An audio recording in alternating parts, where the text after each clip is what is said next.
Chapter 1461. Fortunately, the Lord loves to repair roads. Otherwise, this batch of supplies would only arrive a few days later. Knowing that the first batch of supplies had arrived at the front line, Feng Zhen and the others hurriedly sent people to receive them. They were busy counting the supplies and checking the accounts. After confirming that there was no mistake, the crowd heaved a sigh of relief. His lord was capricious and changed her mind at the last minute. This caused the frontline defense equipment to be insufficient. Once they adopted a defensive formation, they would definitely suffer a great loss. Feng Zhen and the others had been on tenterhooks for a few days, afraid that the enemy would find out what was going on. They hadn't slept well at all. Now that their supplies had arrived, they were more confident. A faint smile appeared on Yang Xi's haggard face. He said, "My lord always says, if you want to be rich, you have to build roads first." Her words are crude, but the truth is not. Usually, there was no war to fight, and the flat roads were convenient for the people to travel. Once the war started, the rations would be able to reach the front lines faster than the soldiers. This was extremely important to the front line, which was constantly changing. After settling the matter of returning the supplies to the warehouse, Fu Wang gathered everyone to discuss countermeasures. Jianghu was Yang Tao's base camp. The waterways here were developed, thus it would be extremely difficult for outsiders, who were not familiar with the terrain, to attack. Of course, if one wasn't good at water battles, even if one was familiar with the land and waterways, one wouldn't be able to gain the upper hand. Feng Zhen said, "Our lord is also an expert in preparing for a rainy day. He poached Qi Kuang from Yang Jian long ago. Otherwise, this battle would not have been easy to fight." During the alliance meeting at Huangshui, Feng Zhen had recommended Qi Kuang to Jiang Pengji. Since she couldn't directly ask Yang Jian for Qi Kuang, she used the excuse of borrowing someone to watch the show, to borrow Qi Kuang. Until now, she had no intention of returning him. Qi Kuang trained the navy diligently for Jiang Pengji for many years. As a man of action, Qi Kuang only knew how to bury his head in training and never claimed credit. He didn't disappoint the Lord's trust in him, so he didn't have much of a presence these past few years. However, this couldn't erase Qi Kuang's contributions. His efforts over the years were also valuable. If it wasn't for him, they wouldn't have won the battle against the northern borderline so easily, let alone establishing their position as the overlord of the north. Moreover, they were in Jianghu, where the water was developed, so water battles were inevitable. If a group of landlubbers were to fight in the water, it would be the same as sending their heads to the enemy. What was the point of fighting? Even if they sharpened their blades just before the battle, the casualties would still be very heavy. Yang Xi smiled and said, "I don't agree with other things, but I have to admit this." Qi Kuang replied humbly. He didn't think that this could be considered his own contribution. If it wasn't for his lord's trust and support over the years, he wouldn't be where he was today. Most of Jiang Pengji's territory was in the north. There was almost no need for water battles. Training the navy was also a waste of time and energy. The navy was not easy to train, and the amount of effort and cost was unimaginable to outsiders. Qi Kuang knew very well that there were people who had long been dissatisfied with the navy, thinking that the useless navy took up too much military resources. This is the credit of the Lord and the entire army. How can I be the only one to blame for this? Qi Kuang smiled shyly, then he changed the topic and said, "The waterways in Jianghu are well developed. In the past, water bandits ran amok, but Yang Jian led his men to clean them up, so they stopped for a while. After that, the world was in chaos, and the number of pirates only increased. Yang Tao's energy was mainly focused on Nanxing, so he reckoned that he would not be able to put in all his forces to deal with the water bandits in Jianghu. I have an idea, but I'm not sure if it's feasible." Fu Wang said, "Why don't you share it so that the military advisors can help you analyze it?" Qi Kuang said, "Although I'm from Jianghu and my ancestors have dealt with the water for generations, I'm not as familiar with it as the pirates. If Yang Tao can't completely subdue them, we might as well send some navy to capture some of them and find out the situation in the water from them." In some places, the water was deep and the current was rapid. In some places, the water was shallow and it was easy to hit the rocks. Even though Qi Kuang had grown up by the water, he didn't dare to say that he knew every part of the water in Jianghu. He had experience in water battles. In the past, he had followed Yang Jian in hundreds of water battles, big and small, and he had a set of experience in dealing with the pirates. If he sent the navy to capture the pirates, it wouldn't take much effort. Fu Wang and the others agreed to this suggestion. They had the great universal geographical map, but the map was extremely simple. The water was also a few rough lines. If they were to really fight with Yang Tao, this kind of map wouldn't be of much use. If they could find some pirates who knew their background, they wouldn't have to worry about not being able to figure out the water route. Of course, it would be even better if he could subdue all of the water bandits. More than half a month before the war broke out, Yang Tao had been praying for Yan Lin's return. "How's the preparation going?" Yan Lin had just returned. He didn't even have time to change his clothes. He immediately went to Yang Tao to ask about the situation. Before he went to Zhongzhou, he prepared a backup, external brain, for Yang Tao. It was a strategist named Qian Su. Qian Su and Yan Lin were good friends when they were young. They shared the same interests and had kept in touch all these years. Years ago, Yan Lin helped Yang Tao seize power from the fake emperor, Prince Changshu. If it wasn't for Qian Su, who secretly supported him and used his family's power to help him, he wouldn't have succeeded. During Yan Lin's absence, Qian Su assisted Yang Tao in managing the internal affairs of the company. She also made sure that the logistics and war preparations were perfect. "Everything is ready," Qian Su said. "Xiaoyang, do you want to check it out?" "How can I not trust you?" Yan Lin said. "What's my lord's attitude towards this war?" Qian Su said, "My lord is enthusiastic about the war, but those people under him have other intentions." The structure of Yang Tao's subordinates was complicated. Some of them were old men from Jianghu, while others were from Nanxing. Compared to the former, who were loyal, the latter were more like opportunists. They saw that Jiang Pengji was powerful. She sent more than 200,000 elites to the border. They were scared before the war even started. Their fighting spirit was low. Qian Su had been worrying about this for the past few days. Yan Lin said, "I expected it." Those people didn't care whether Yang Tao won or lost. They only cared about their own interests. Qian Su said, "What do you think about the outcome of this war, Xiaoyang?" Yan Lin answered without hesitation, "My army is at a disadvantage, but it won't be easy for Lu Shi to win." Yang Tao's troops had suffered too many losses on the battlefield in Nanxing. His supplies and rations were almost depleted. Before he could catch his breath, Jiang Pengji had sent troops to suppress him. The situation was very disadvantageous to him. However, Yan Lin didn't think that Yang Tao would lose because of these disadvantages. Jiangzhou's terrain was special.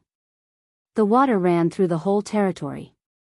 If they wanted to conquer this place, they had to fight in the water. Qian Su said, "Yes, most of Lu Shi's troops are northerners. They're not good at swimming." Yan Lin smiled bitterly and said, "That's not necessarily true." "What do you mean?" Yan Lin said, "I'm afraid you don't know this." During the alliance meeting at the Huang River, Lu Shi used the excuse of borrowing a centurion from the old lord. The centurion was inconspicuous, but after observing him for a long time, Yan Lin realized that he was quite talented. He could be put in an important position when the time was right. Unexpectedly, he was borrowed and hasn't been returned. Chapter 1462. The Navy can't be trained in 2 or 3 years. There are few waters in the north. The difference between a small river and a big river is huge. Qian Su was quite optimistic about this. A group of soldiers training in a small river can at most learn how to swim. How can they fight like a navy? There was a huge difference between water battles and land battles. The training ground was different, and so were the training results. Most of Jiang Pengji's territory was in the north. Although there were big rivers in the north, most of them were rapid and not wide enough to train the navy. No matter how capable Qi Kuang was, would he be able to train a qualified navy under the circumstances where he lacked facilities? Yan Lin said, "That's what I thought, but after studying the battles that Lu Shi has experienced over the years, I feel that the world has underestimated her." The most typical example is the battle at the Yi River in the north borderline. The north borderline was originally a vast grassland. There were also the Gobi, glaciers, swamps, and deserts. Logically speaking, it was the best place for cavalry to fight. It should have been the home ground for the north borderline. However, the first battle between the north borderline and Lu Shi was a water battle. Although the inside story of the water battle was complicated, it couldn't hide the humor in it. It should have been the home ground for the cavalry to charge at each other, but it turned out to be a jaw-dropping water battle. The Yi River is 5 miles wide.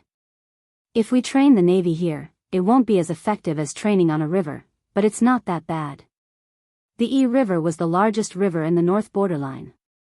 It originated from the far north and crossed the entire north borderline. There were many tributaries that fed countless people in the north borderline. Although Yan Lin hadn't seen the Yi River in its entirety, he could imagine it. It should be the best place to train the navy. Qian Su frowned again when he heard that. If Lu Shi can even make up for this weakness, then her navy. Qian Su couldn't come to a conclusion, but he could guess that Jiang Pengji's navy was not a paper tiger.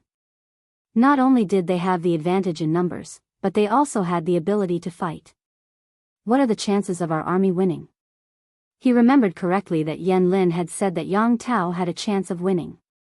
Navy battles are different from ordinary soldiers. Not only do they need a long period of training, but they also need to accumulate a certain amount of battle experience. When Lu Shi was fighting in the north, he had only fought on the water once or twice. The navy was very inexperienced. The waters of Jianghu are complicated. They've just arrived, so they don't know anything about the water routes, weather changes, and river conditions. Yan Lin lowered his eyes and said, "We might have a chance of winning if we add in a good reason." Qian Su trusted Yan Lin, so she was more confident after hearing his words. However, if Jianghu is accidentally lost? Qian Su asked a very unpleasant question. Yan Lin said, "If Jianghu falls, Lu Shi will be able to bring his troops down the river and attack Nanxing. Do we even need to talk about the result?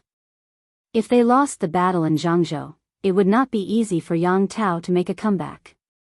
After all, Jiang Pengji wasn't the only enemy who coveted them. There was also the treacherous Shui. There was Jiang Pengji, the ferocious tiger, in front of him, and Shui, the hungry wolf, behind him.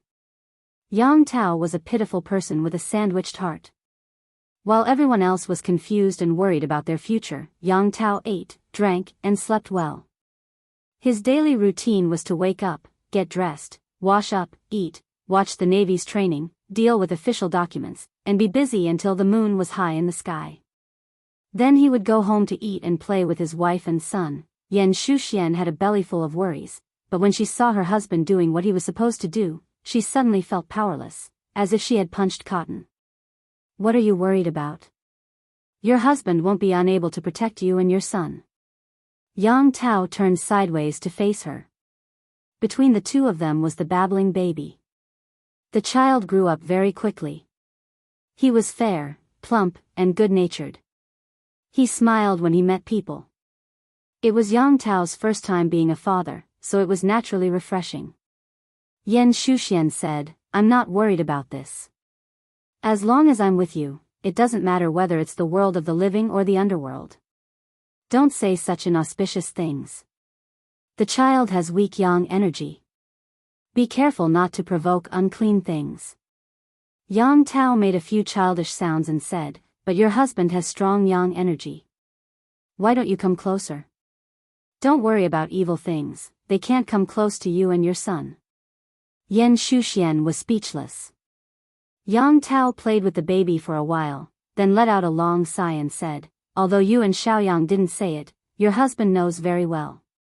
If we hadn't joined the Nanxing alliance to fight against the 4 factions of Nanman, we wouldn't have to be afraid of Lu Shi. Now that our strength has been greatly damaged, it's hard to predict our chances of winning.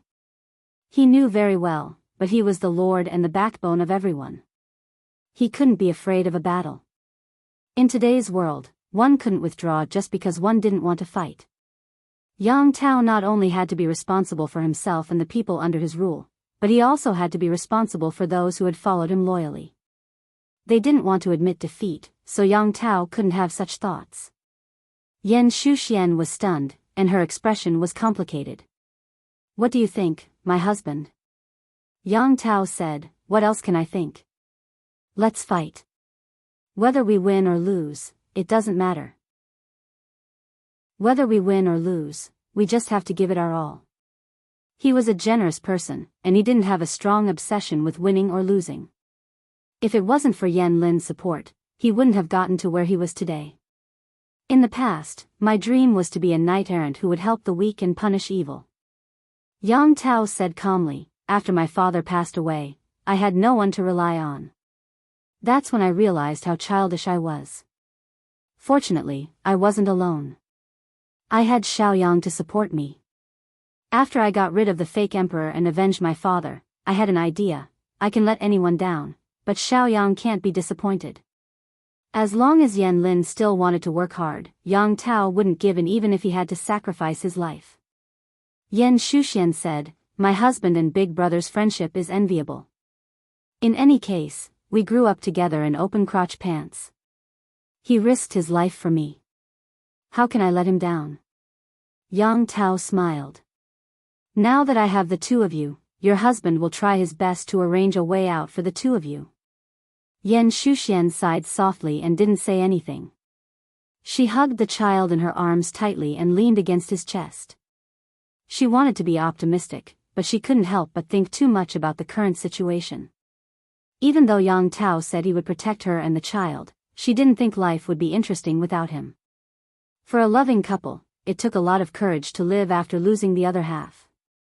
The next day, Yang Tao woke up on time when the sky was just starting to brighten. He got up carefully and touched the baby's diaper. He found that the baby had wet the bed. He hurriedly asked the maid to bring him clean water and a towel. The baby had a bad temper. He would cry whenever he felt uncomfortable. The nanny couldn't calm him down no matter how hard she tried. Only his mother would comfort him. In order to let his wife sleep a little longer, Yang Tao could only sleep lightly. He woke up at night and peed the baby. "As a father, I guess that's how I feel." He hoped that he could find a stable place for the child to grow up. Chapter 1463. The waters of Jianghu were crisscrossed, and water bandits ran amok all around. The local people suffered greatly. When Yang Jian was still around, all the water bandits' strongholds in Jianghu had been raided by him. Every time, he would take the lead and beat the water bandits until they cried for their parents. Who knew how many people he had helped escape from the bandits' persecution? Because of this, Yang Jian's reputation in Jianghu was extremely high. After he was killed by Zhao Shao, thousands of people mourned for him. Yang Tao was able to firmly occupy Jianghu, remove the fake emperor, and lead a group of loyal officials to Nansheng. His father, Yang Jian, played a huge role. When Yang Jian died, some people felt sad and regretful, but there were also people who celebrated and applauded.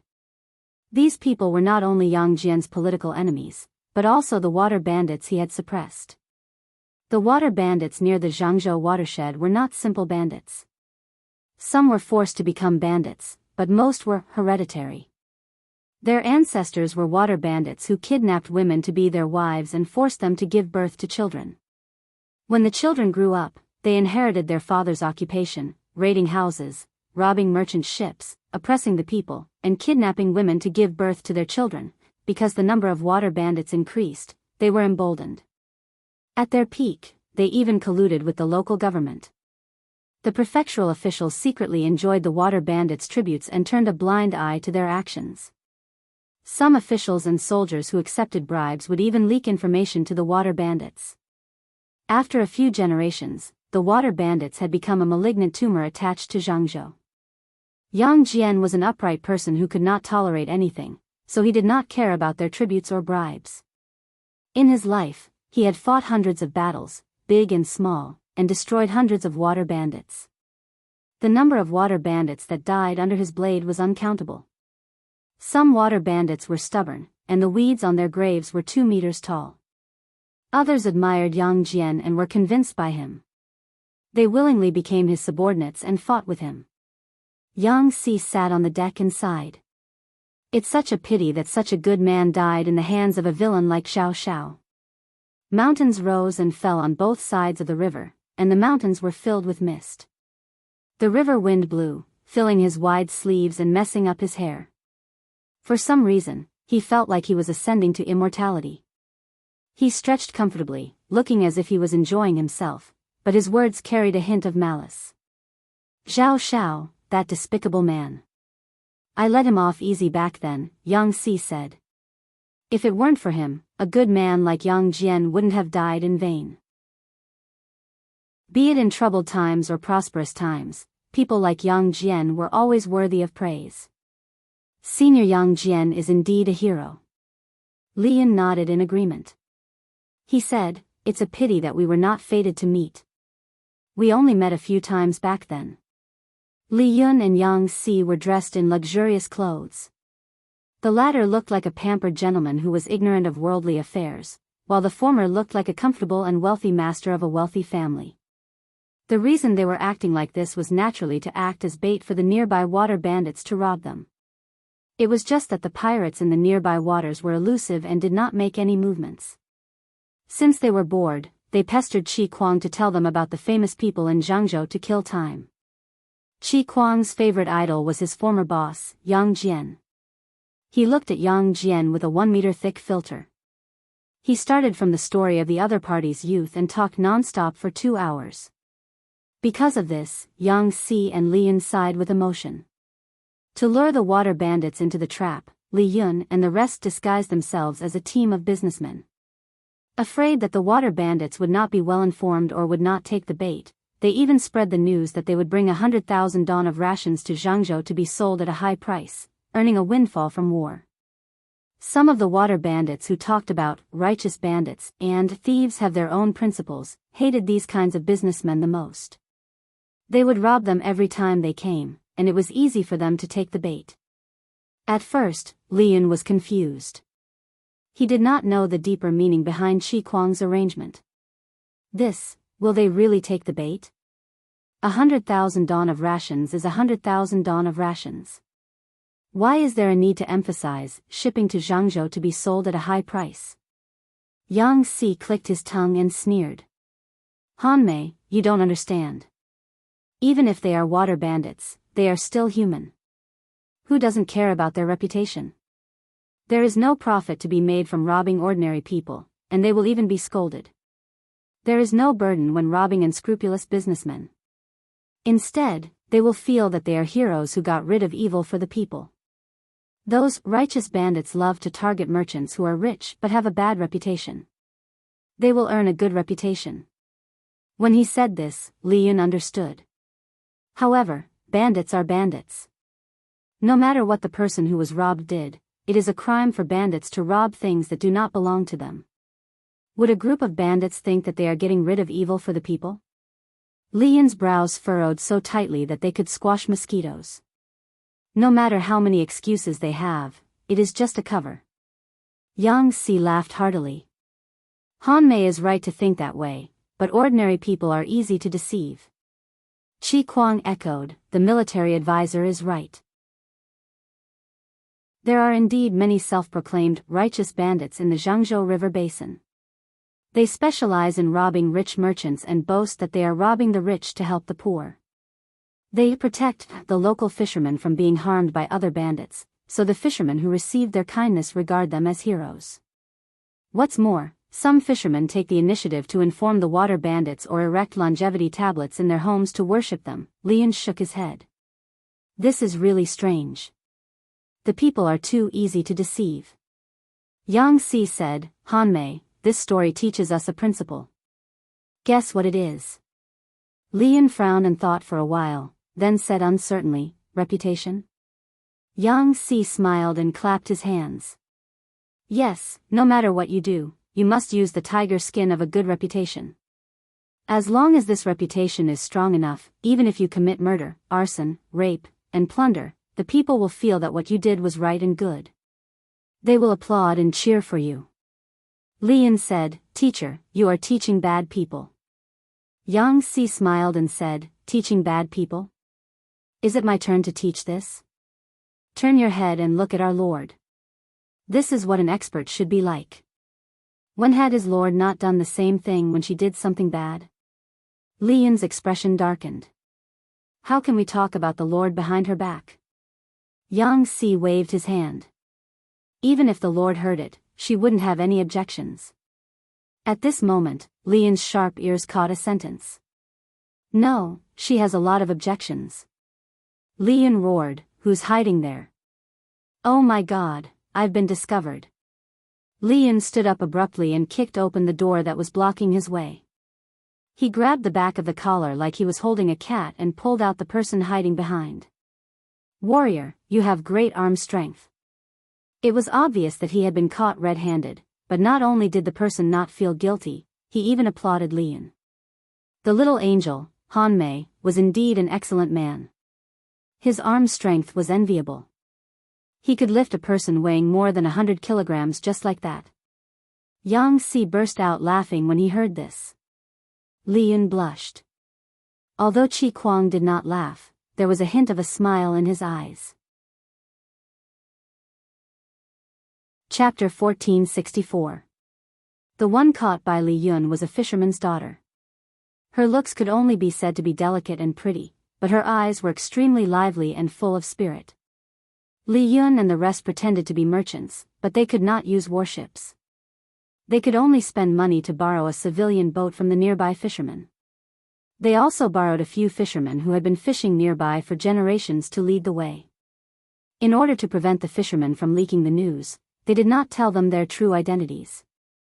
This woman was eavesdropping from the boat. Li Yun was annoyed and increased the strength of his grip. Ouch, ouch, ouch, Angel Han Mei, please spare my dog life. I've been your fan for 6 years. The fisherwoman was in so much pain that tears flowed out of her eyes, but these words sounded like this to everyone else. Ouch, ouch, ouch, little angel beep beep, spare my dog life. At least let the baby bleep bleep bleep bleep bleep. Li Yun, he didn't use much strength, did he? What dialect are you speaking? Li Yun did not know what a silencer was, but he did not sense any malice from the fisherwoman. Instead, there was a strange sense of intimacy. The fisherwoman said, Can you let me go first? If you're afraid that I'll jump into the water and escape, why don't you tie me up with a rope? Li Yun, Yang Si asked, Do you really want to be tied up? The fisherwoman said, It's Han Mei's binding play. These words were silenced when they reached the ears of the crowd. Other than beep beep, there were no other words. This person was undoubtedly the lucky emperor of this round of Dream of 1,000 Years. He was a man on the inside, but on the outside, he was a girl. After she became a fisherman's daughter, she cried for a while. She never expected to see Li Yun, Yang Si, and Qi Kuang. If she was not in the cabin, the fisherwoman really wanted to take off her clothes and run to express her joy. There were so many lucky people in Dream of 1,000 Years, but so far, he was the only one who had truly come into contact with the little angel under the host's account. The living little angel Han Mei, the living little foodie Rongrong, the living, Qi Kuang didn't really understand, but it was still a pleasant surprise. Because she was lucky, Jiang Pengji clearly heard Yang Si and the others ridiculing her. That was why the fisherwoman muttered, No, she has an opinion, because he saw Jiang Pengji's bullet screen. There were only 4 words. Yang Si, hee hee. Looking at these 4 words, the fisherwoman felt the host's mocking face appear in her mind. Translated, this sentence would go something like this. Yang Si, you single dog still want to get rid of your single status? I'll deal with you when we get back. Even though the fisherwoman posed no threat, Li Yun still used his gaze to ask Yang Si how he should deal with her. Should he kill her or lock her up?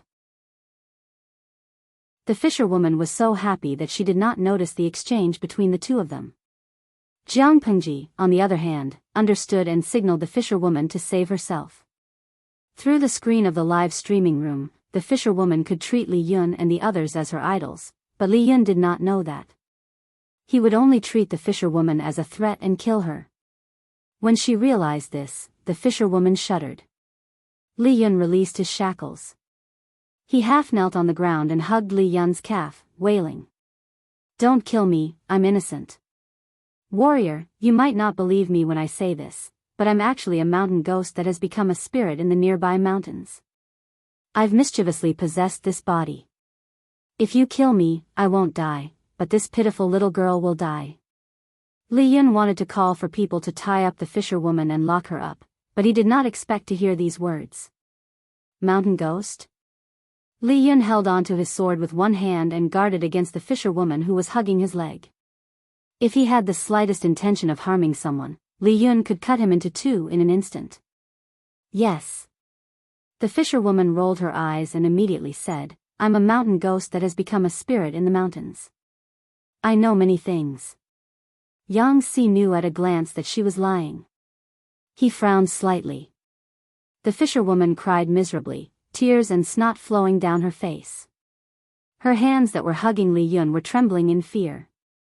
She said tearfully, "I know many, many things about building ships. Warrior, do you want to have a go? I'm really not a spy, nor am I anything else. I'm just a mountain ghost. I'm weak and helpless, but I can still eat. Warrior, please spare my life." This European emperor's family built ships. Not only was he wealthy, but he had no interest in inheriting his family until he encountered the live streaming room. In order to chase after his idol and become a big shot in the live streaming room, he changed his habits to learn relevant knowledge. This made his family cry in amazement. After chasing after his idol for so many years, he could not be compared to the old people in the industry, but the knowledge in his head was 10 streets ahead of this era. Yang Si said, "Are all mountain ghosts as weak as you?" The fisherwoman said, "A wise man submits to circumstances. So what if I'm a mountain ghost?" Even mountain ghosts are afraid of people. As she spoke, the fisherwoman hugged Li Yun's leg tightly again. She wanted to rub half of her body against him. Li Yun's initial wariness turned into nervousness. Who could stand a strange woman touching his leg? This was harassment. The fisherwoman looked at Li Yun regretfully as he walked to the other side of the deck. "You're not going to kill me?" the fisherwoman asked. The corners of Yang Si's lips curled up. He said softly, "Not anymore." Not only did the fisherwoman not feel safe, but she also shivered involuntarily. Everyone who watched the live streaming room knew that Yang Si was a deranged black sesame bun. He was the type that killed people without batting an eyelid. The fisherwoman shrank pitifully in a corner and said, "I can prove that I'm a mountain ghost." Yang Si mocked, "How? If I can prove it, will you let me live for more than 12 hours? After 12 hours, I'll leave. Don't make things difficult for me." Yang Si said, "Sure." He wanted to see how this person, who was full of lies, could prove it. As it turned out, she could prove it. She opened her mouth and said a lot of precious shipbuilding knowledge. Some of it was known to Qi Kuang, some were private collections passed down from generation to generation by shipbuilders, but most of the content was beyond the limits of this era. Qi Kuang asked after listening to one part, "Can it be done?" The fisherwoman said, "Of course it can." As her ancestors had dealt with ships for generations, the fisherwoman's house had many precious historical sites. He also looked up information related to naval warfare. These things were very precious to Qi Kuang and the rest. Current naval warfare was still at a more primitive stage. For example, they could use ships to collide with other ships or forcefully board the other party's ship to fight. In ancient naval warfare, the bow and arrow had an irreplaceable position. Archers used arrows to randomly shoot at enemy ships.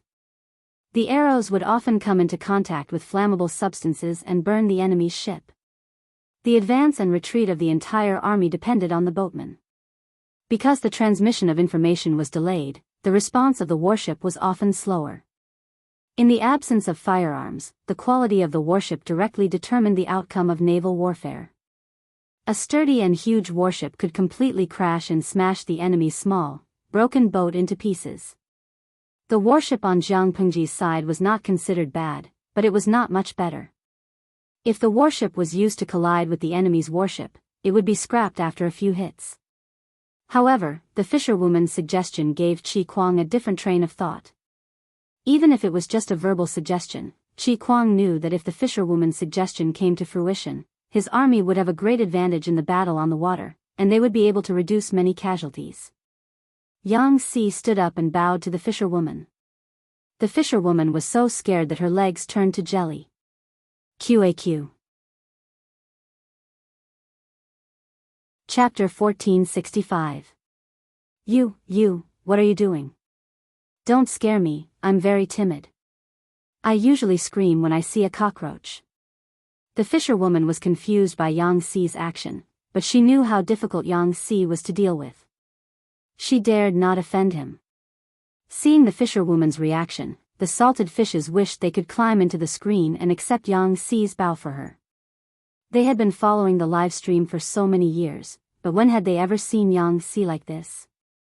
Hen Xingzao, don't be stunned, give me some reaction. Little Rongrong is thanking you. Zijiyue, this is a once-in-a-thousand-years opportunity. Show me your mountain ghost character. Don't be a coward. Yan Huang Huatsua, little Rongrong thinks you're an otherworldly master. Take the opportunity to show off. Big brother, you won't get another chance like this. The group of salted fishes were anxious in front of the screen, but more were envious and jealous. King Lingson, I'm willing to use more than 100 caddies of authentic streaky pork from 6 of my roommates in exchange for a dream of 1,000 years. Don't be unsatisfied, I'll make a wish too.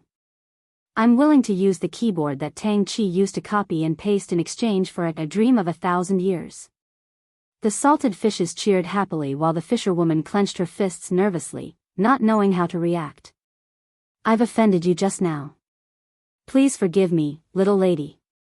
Yang Si said, this kindness is no different from the kindness of Huang Shigong in teaching me.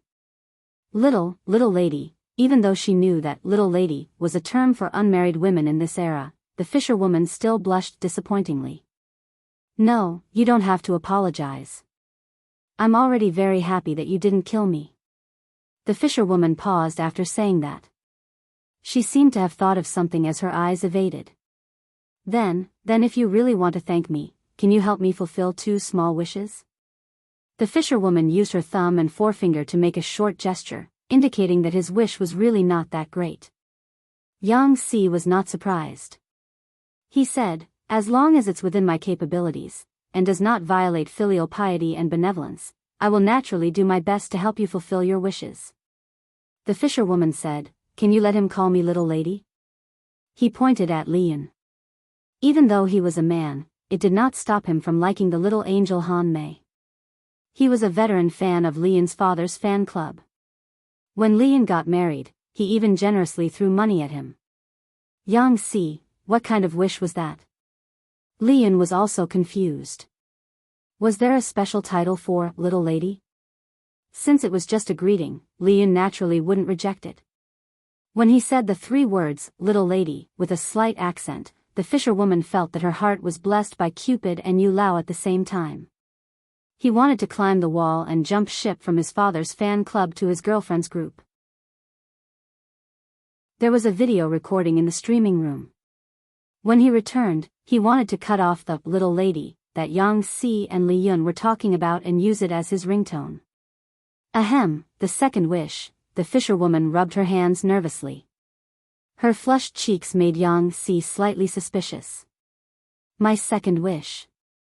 Can I have your autographs? Yang Si raised his eyebrows and asked in confusion, autograph?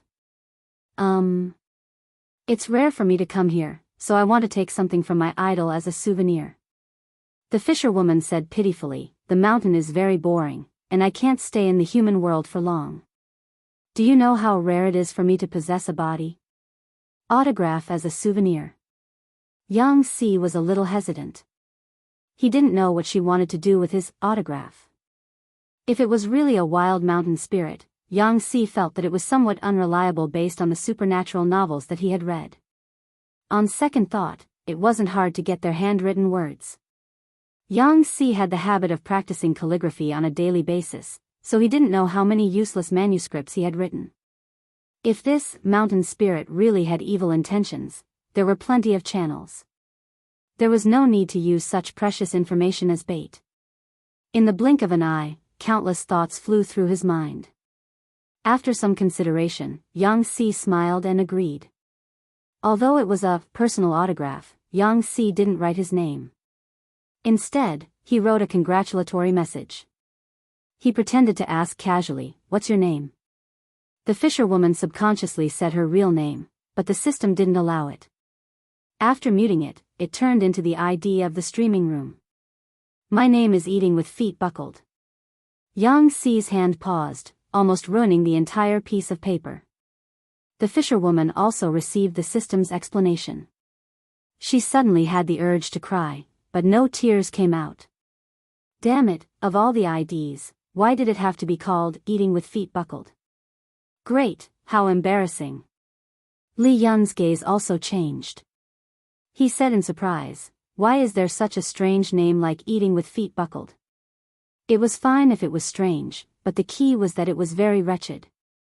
Imagine herself sitting in front of the dining table, eating with chopsticks in her right hand and picking at her feet with her left. Her face instantly turned green. The fisherwoman wanted to cry, but no tears came out to cover up her lie. Mountain spirits are different from humans. Where we come from, we have names like Being in Love is Better Than Being Gay, and Naughty Naughty Naughty Son. After all, it's a mountain spirit. You know, different customs and people are different. You have to understand. Yang Si looked at the mountain spirit with a honeyed and probing gaze. Even so, the fisherwoman still succeeded in getting the trio's autographs. Among the three of them, Yang Si's handwriting was the best. The fisherwoman couldn't tell what was so good about it. She only felt that the saying, "handwriting is like the person," did not apply to Yang Si. Li Yun's handwriting was different from his temperament. Every stroke was free and unrestrained, while Chi Kuang was plain and ordinary. "I want to frame them and pass them on to my future generations." Her only regret was that she couldn't get the others' autographs. It would have been great if he had transmigrated during the New Year's banquet.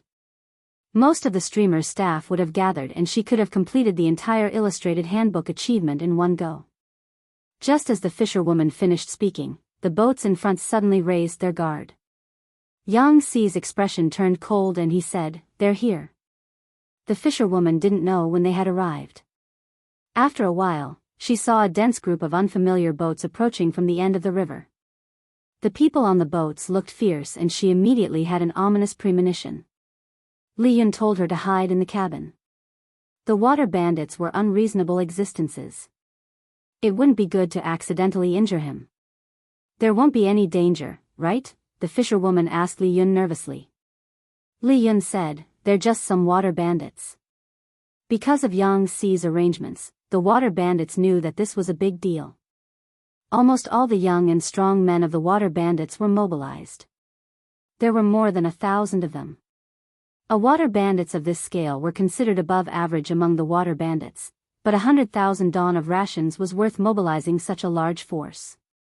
Yang Si said, "Send someone to negotiate with them and test out their strength." To the outside world, the fleet was disguised as a merchant caravan.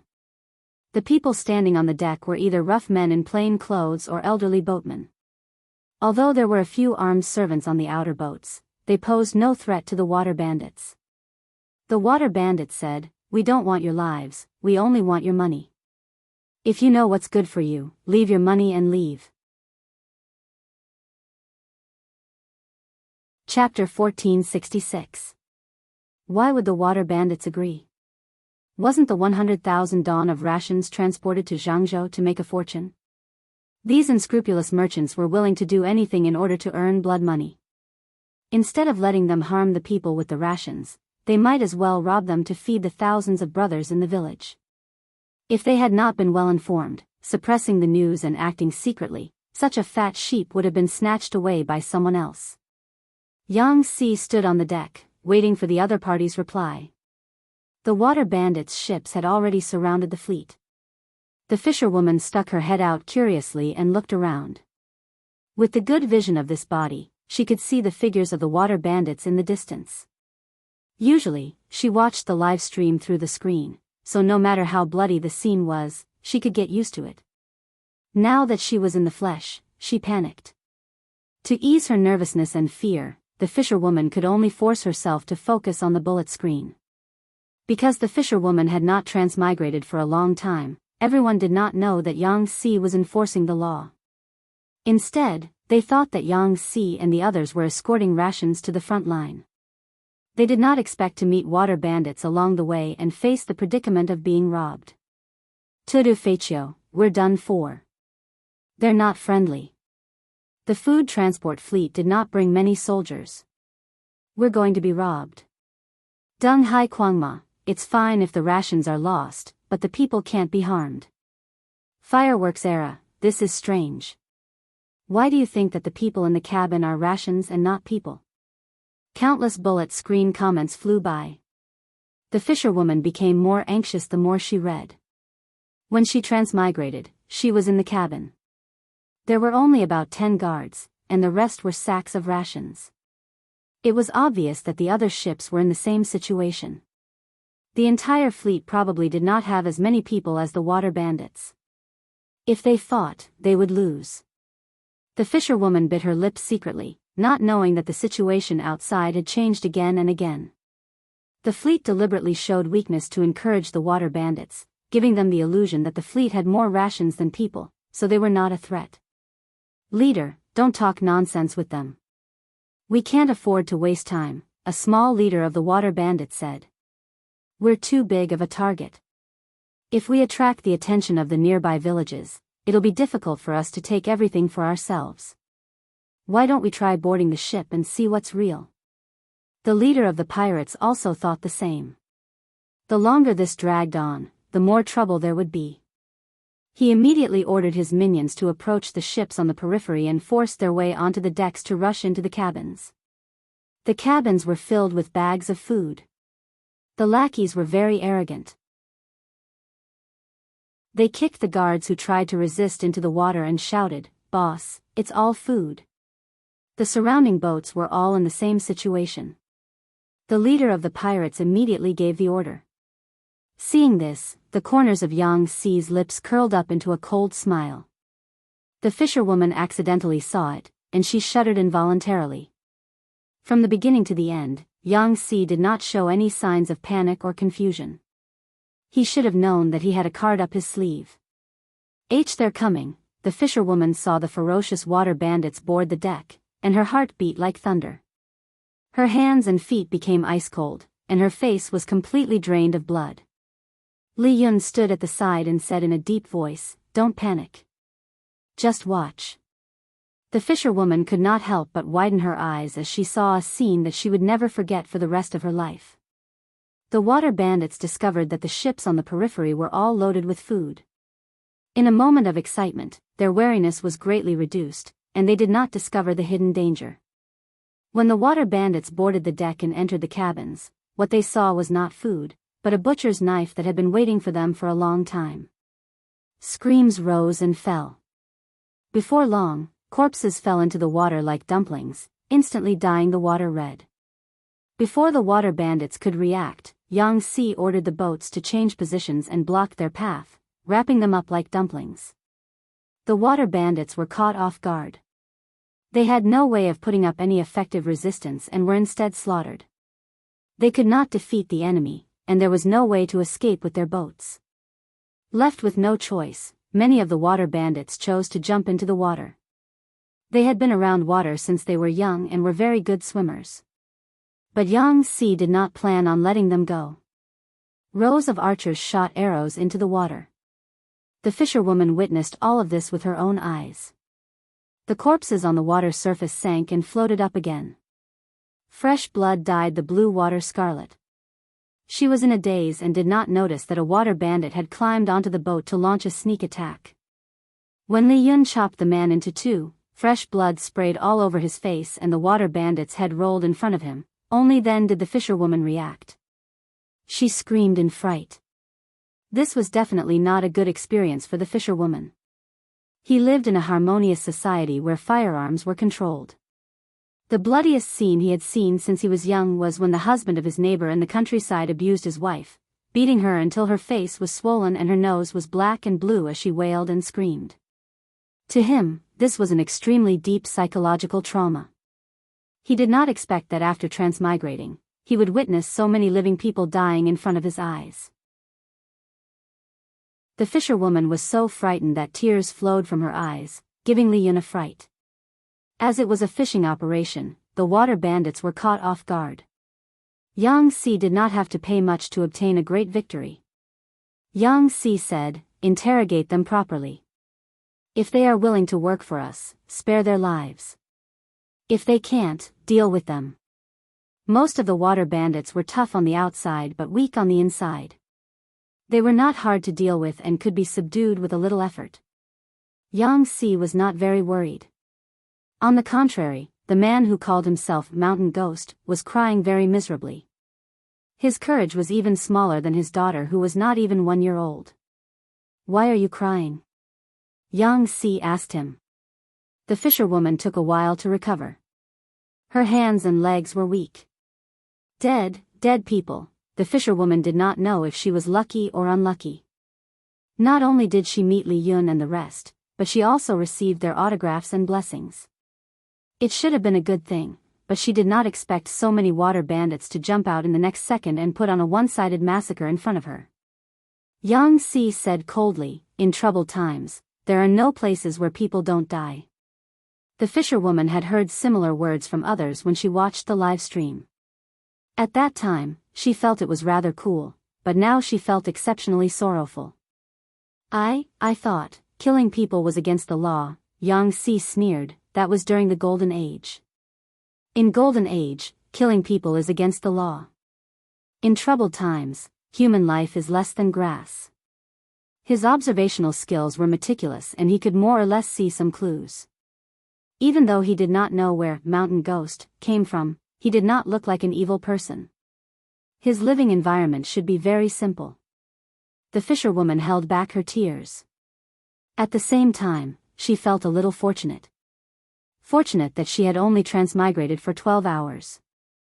Fortunate that there was no war in the era she lived in. For some unknown reason, he seized the time to tell Chi Kuang and the rest what he felt would be useful. Chi Kuang listened attentively. Unknowingly, the moon and stars filled the sky outside. "I've never seen such a beautiful starry sky." The fisherwoman sat on the deck and supported her body with her hands. She sighed with emotion. The system reminded her that the countdown had begun. Yang Si suddenly asked, "Since you're a mountain ghost, you can reach the heavens and the earth. Do you know if my master has any hope of attaining the throne?" The fisherwoman was lamenting the short time. When she heard this, she subconsciously retorted. Besides her, who else could it be? Chapter 1467.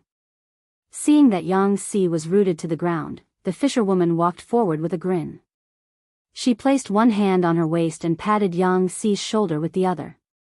"Your master. My lord is not an ordinary person. It's impossible for her to lose." She almost said the word streamer, but the fisherwoman stopped herself in time and changed her words. She was a big shot in the future world after all. If Jiang Pengji lost in a situation where she had the upper hand, wouldn't her reputation be undeserved? Yang Si didn't mind her actions and asked, "Is it destiny?" The fisherwoman wanted to agree, but he seemed to have thought of something. He shook his head and denied it, scaring Li Yun and Chi Kuang into silence. What did a mountain ghost mean? Don't you think it's unfair to her and the souls of the heroes who died in battle to ascribe her merits all these years and the achievements of the soldiers who died along the way to the word destiny? The fisherwoman said, "At the end of the day, didn't all of this come from your lord and all of you? The word fate, as light as a feather, can't give such a heavy fruit." The fisherwoman didn't know how to express her meaning. She scratched her head in distress. If I studied hard for more than 10 years before I was admitted to the best school, and some idiot jumped out and told me that I was able to get in because he helped me with a prayer ritual, abruptly depriving me of more than 10 years of hard work, I would definitely jump up and smash the other party's head. Rather than saying it's destiny, it's better to say, everything depends on human effort and the will of the people. I believe that your Lord will stand until the end. Yang Xi's brows relaxed, and he revealed a smile without any malice. He understood what the fisherwoman was trying to express. Thank you. After Yang Xi finished speaking, the fisherwoman realized that there was only half a minute left. She suddenly became bold. It was rare for her to transmigrate. Wouldn't it be a pity if she didn't hug her idol? Li Yun was a general, so it wasn't easy to ambush him. In comparison, it was much easier for Yang Xi. The fisherwoman spoke quickly, "Little Rongrong, catch." The fisherwoman called Yang Xi Rongrong, but Yang Xi didn't know who Rongrong was, so he was a little confused. Before he could react, the fisherwoman had already spread open her arms and pounced forward, giving him a huge bear hug. Her actions were frighteningly rash. Seeing that Yang Xi was about to be thrown off the deck, Li Yun hurriedly stepped forward to pull the two of them to prevent them from falling into the water. Yang Xi was still in a state of shock, but Li Yun was surprised to find that the lively fisherwoman had collapsed to the ground. Squatting down to check, he said, "Counselor, she's unconscious." Yang Xi tidied up his messy clothes, and there was still a look of shock on his face. What? Fainted? After more than an hour, the fisherwoman woke up again. Her words and actions were completely different from before, and she trembled as she faced Yang Xi and the others. Li Yun and the other two looked at each other. Yang Xi did not believe in heresy and tried again and again, but the result was disappointing. Qi Kuang silently counted the time and said softly, "It's been 12 hours. Li Yun also reacted and said in shock, "Could it be that she's really a mountain ghost?" Yang Xi said, "Whether it's real or fake, it should be harmless to us." If it wasn't for the scary bear hug at the end, Yang Xi's impression of the fisherwoman would have been higher. Qi Kuang carefully noticed something and said, "The piece of paper that was written to the mountain ghost just now is missing." He saw with his own eyes that the mountain ghost folded the letter and stuffed it at her waist. After a moment of confusion, it actually disappeared without a trace. Of course it was missing. According to the rules of Dream of 1,000 Years, that piece of paper was a gift from Yang Xi and the others to the lucky emperor, so it could be taken away. What was the lucky emperor doing now? He was excitedly holding his camera and taking pictures of the autograph. He took every inch of the autograph and posted it on the popular thread of the Empress's live streaming forum to show off. Ever since the first lucky emperor, Night Dance and Flame Spirit, started a thread before he transmigrated, the next few lucky emperors continued this tradition and enjoyed the worship of the unlucky emperors. It was just that the identities of the lucky emperors who transmigrated were different. Most of them returned empty-handed and couldn't show off their spoils of war even if they wanted to. Wonderful, wonderful. While humming a tune, eating with his feet buckled up the recording of today's live broadcast. He skillfully cut off "Little Lady" as his ringtone, and then took a screenshot of himself hugging Yang Xi as his boot screensaver. He planned to make a new set tomorrow. Ding dong, the private messages on the forum were endless. He casually clicked on a few and found that many people wanted to buy his autograph. Some even offered 1,000,000 yuan. The lucky emperor rejected them happily. "I'm not selling, I'm taking it as a family heirloom." As a rich and European tycoon, did he lack that little bit of money? Because this round of Dream of 1,000 Years had ended, Jiang Pengji naturally couldn't continue to monitor Yang Xi's situation. Whether it was her or the lucky emperor himself, neither of them had expected Yang Xi to suddenly cause such a major incident. What big event was it? Naturally, it was to completely nail the ID eating rice with feet buckled into the history books and publicize the execution. The history books of later generations would truthfully record this experience in the history books. The source of the material was Yang Xi. On a certain day in a certain year, the wind was gentle and the sky was clear. Taizu dispatched troops to fight with Marquis Zhongyong in Jianghu. Marquis Wujing, Yangtze, devised a plan to capture the water bandits. The mountain ghost descended and taught him the divine art of shipbuilding. It was called eating rice with feet buckled. Before he left, he even said, "Taizu, it's your destiny." The most indecent name in this period of history was the name Mountain Ghost. No matter how one looked at it, it seemed like a weird ID on the internet. Yang Xi's original intention was to use the identity of a mountain ghost to prove that Jiang Pengji was the emperor of heaven's destiny and attack the enemy's reputation.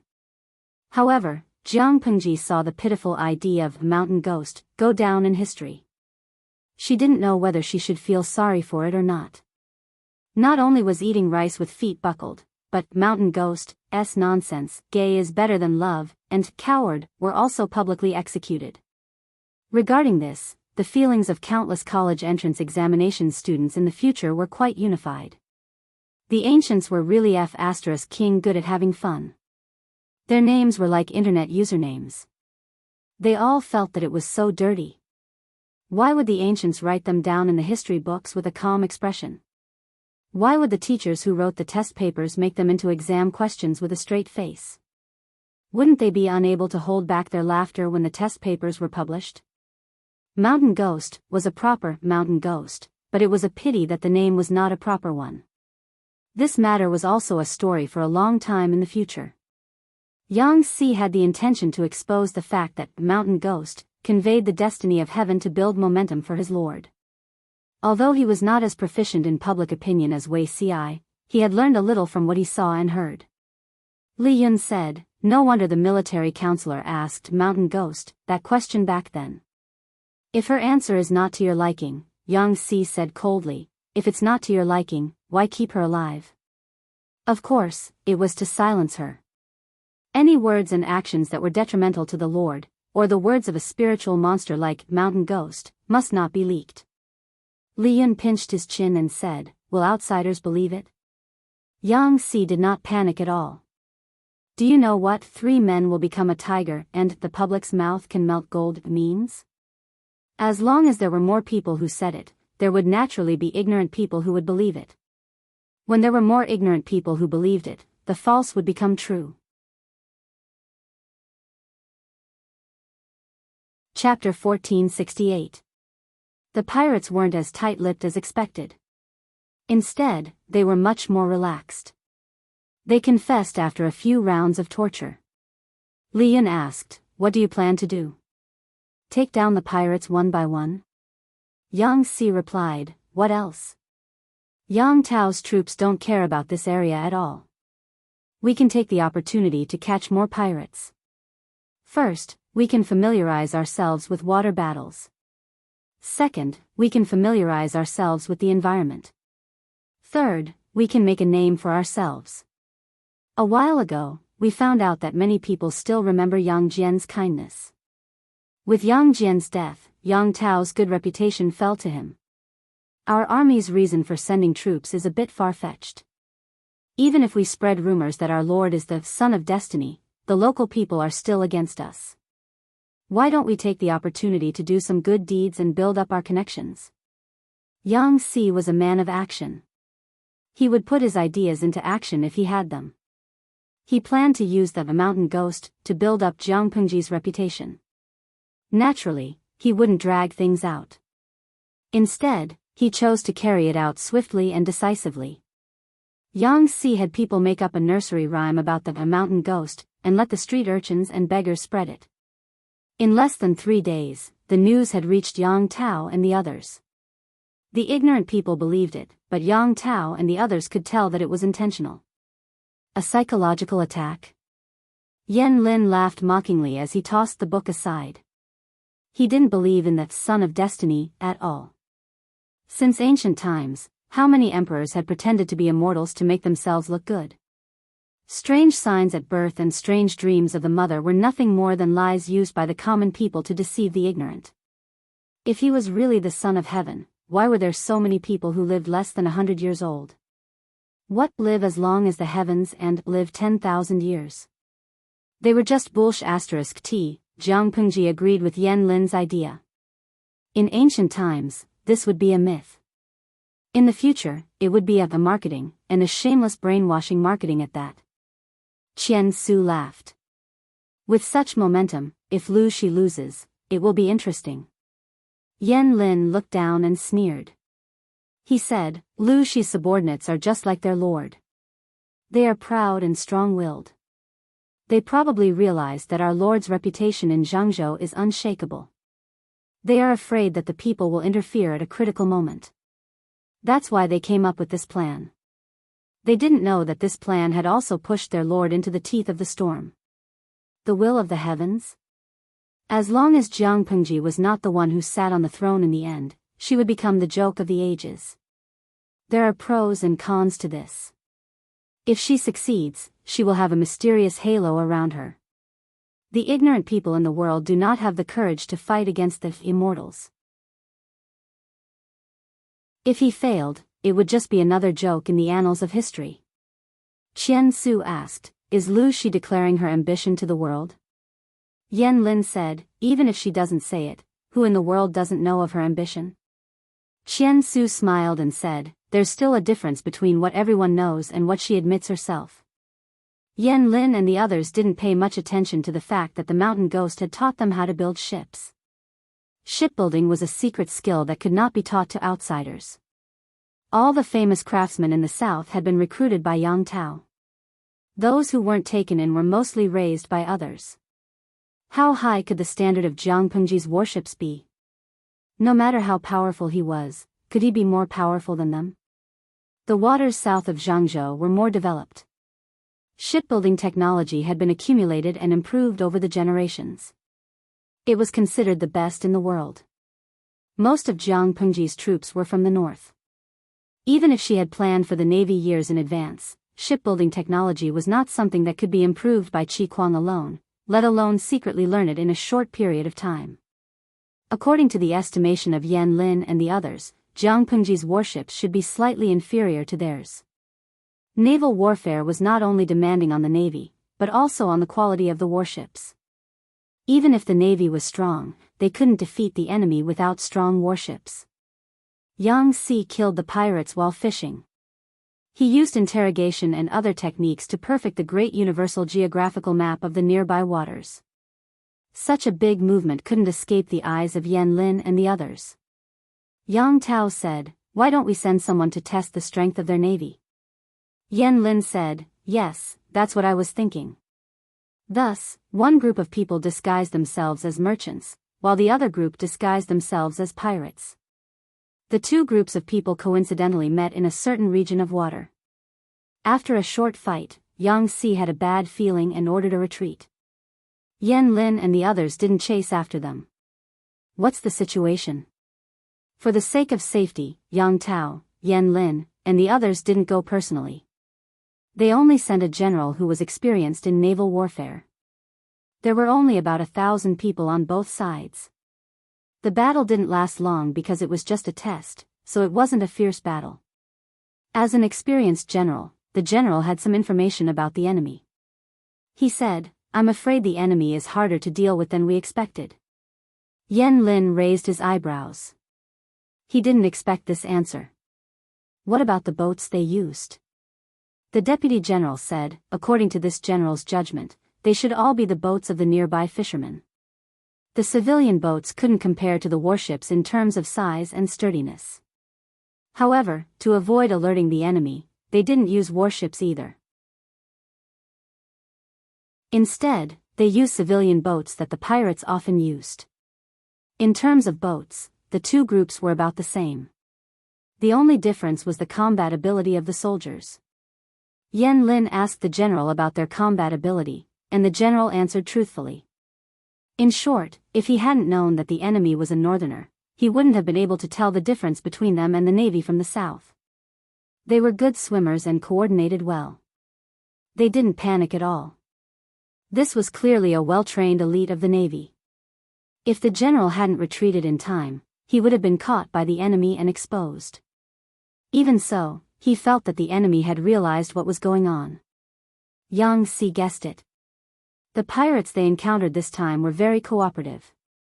They were a regular army, not a motley crew. Yang Tao frowned and looked at Yen Lin, questioning him with his eyes. Yen Lin said, "My lord, please give the order to send more people to investigate. We must find out how strong they are." No one knew if the navy of 1,000 people was the same as Jiang Pengji's elite navy or the average navy. There was a big difference between the two. Yang Tao knew that he couldn't be impatient, so he agreed to Yen Lin's suggestion. The two groups began to test each other. The smell of gunpowder was getting stronger. Jiang Pengji's side wasn't going to give in. "Since we're sure that Niao Yang doesn't have many days to live, let's add fuel to the fire and send him on his way." Qiguan Rang asked her, "My lord, do you mean to send the troops now? Isn't this too radical and arbitrary?" Chapter 1469. TSK, this Niao Yang is very tough. Jiang Pengji had sent scouts to investigate several times, but there was almost no substantial gain.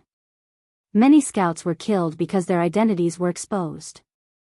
The scouts under Jiang Pengji's tent were well-trained elites. Even if they were discovered by the enemy, they could turn around and escape at once. They could not escape under such circumstances. It could only be said that Niao Yang's attitude was very tough. He was unwilling to let go of any enemy scout. Qiguan Rang waved his jade fan and said, "According to the information from the scouts, Niao Yang is ready to take action in the near future." Jiang Pengji rested her chin on her hand and said, "If he doesn't take action, we will." "What's the difference?" As they spoke, someone outside the tent reported. Jiang Pengji hurriedly let him in. "What news is there this time?" She shook off the cloth and scanned through it. Qiguan Rang asked with her eyes. Jiang Pengji handed him the cloth and said, "Although this news is not from the front line, it has a lot to do with the Nye family." A team of scouts found more than 100 people behind the Nye family approaching the Nye camp. Their identities are mysterious. When Jiang Pengji relayed the news, Qiguan Rang read the contents of the cloth silently. To prevent their identities from being exposed, the scouts could not get too close. They could only hide in the mountains and dense forests and observe carefully. Based on their rich experience, they roughly figured out the enemy's scale through the hooves, footprints, food leftovers, and campfires left by the enemy. Unfortunately, due to the restrictions of the conditions, they could not figure out the enemy's identity. Qiguan Rang folded the cloth neatly and asked, "Do you have any idea, my lord?" According to the news from the scouts, the scale of the troops was not large. There were only more than 100 people, but every guard was a troop carefully trained by the landowning families. Not only were they experienced in combat, but they were also very strong in reconnaissance and anti-reconnaissance. If that wasn't the case, the scout would have been able to get even closer. Troops were different from ordinary soldiers. In essence, they were more like private troops that were raised by a private person. Jiang Pengji also raised many troops in the past. They became the original capital for her to conquer the world. Looking at the situation, this should be the troops raised by the Nye family. The Nye family sent more than 100 elite guards. I don't know who they are escorting. Although she said that, she was frowning in her heart. The scout said that there were 2 young people in the carriage. Qiguan Rang said, "At this juncture, it's most likely Niao Yang's confidant or direct relative." Jiang Pengji smiled and said, "No matter what his identity is, won't we find out by sending someone to investigate?" For the sake of safety, this group of people chose secluded and quiet country roads, even if they had to take a long detour. Dilly-dallying makes it easier for us to do things. She had always been swift and decisive in her work. Taking advantage of the night, she sent over 100 people to quietly bypass Nye Ying's eyes and ears, intending to intercept that group of people. Because it was difficult to travel at night, even if Nye Qing and the others were in a rush, they could not force themselves. They could only send people to clear out a place to rest. Out of caution, the troops on night watch took turns. 3 groups of people were on duty at the top, middle and bottom of the night, so as to conserve as much energy as possible. In order to lower the target, Nye Qing and Nye Yang sat in the same carriage, eating and living together. Nie Qing took good care of this cousin, and along the way, even the system's heart softened. He treats you so well, will your heart soften because of this in the future? Nie Yang's eyes were half closed. In the dark, he could barely see Nie Qing's silhouette lying beside him. He was exceptionally calm. He sneered in his heart, "You've been with me for so many years, but if one day you get in my way, I won't be merciful." This also indirectly answered the system's question. Without waiting for the system to reply, Nie Yang said lazily, "It's late, don't bother me." System, it knew it. As Nie Yang grew older, his ambition grew and he became more and more unruly. How dare he threaten it? The system was furious, but it could not fall out with Nie Yang at this time, so it could only pinch its nose and bear with it. After about a quarter of an hour, the system, which had returned to silence, spoke again. Nie Yang's face was a little sour. It took him a lot of effort to get sleepy, but he did not expect the noisy system to jump out and ruin the mood.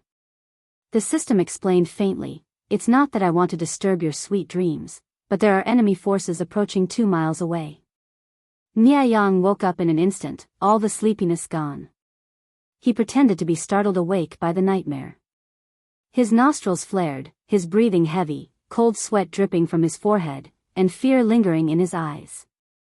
Nie Qing, who was in a light sleep because he was worried about his father, was easily startled awake by Nie Yang. "Ah Yang, what happened?" Nie Qing grabbed his outer robe and draped it over his shoulders. He lit up the firewood and saw that Nie Yang was in a state of shock, fear lingering in his expression. He said in realization, "Ah Yang, is this a nightmare?" Nie Yang grabbed his wrist and said in a hoarse voice, "Brother, wake him up quickly, something big has happened." Nie Qing looked puzzled. He asked in surprise, "What happened?" Nie Yang spoke quickly, "I had a very realistic nightmare just now. I dreamt that there were dark shadows outside the carriage, shouting and yelling, and someone with a knife broke into the carriage. Brother, in order to protect me, you were slashed by the thief, and blood flowed profusely." Nie Qing said in amusement, "Isn't I fine? Where did the enemy come from?" Nie Yang wet his dry lips with the tip of his tongue and said in a hoarse voice, "This dream is really ominous. Brother, you'd rather believe it than not." Nie Qing pondered for a while. Out of love and concern for his cousin, he said, "Don't panic, I'll get someone to be on guard." Nie Yang played the role of a frightened rabbit on the surface, but in his heart, he asked the system, "How many people came?" The system gave him a precise number. 112, they should be Lu Shi's ambush troops. Over 100 people? They're obviously prepared. Wait, something's not right. Nie Yang's expression grew colder. He said, "No matter how good Lu Shi's eyes and ears are, they can't compare to you, right? If Lu Shi's eyes and ears can discover us, why didn't you warn us along the way?" Scouts were humans, they could use the terrain to hide their tracks, but the system was different. Nie Yang had sufficient reason to suspect that the system had discovered the enemy but was deliberately hiding it. As expected, the system said, "It's just a few ants, there's no need to report such a small matter to you. In any case, it didn't endanger your life." Nie Yang laughed coldly. "Now it's a threat. If the enemy didn't send 112 people, but 200 or 300, with the advantage of a sneak attack, what would the result be?" The system also laughed. "Host, you're blessed. This is just a small disaster to you, it won't endanger your life." Nie Yang's heart surged with anger when he heard this, and his molars creaked. How could he not tell that the system was purposely warning him?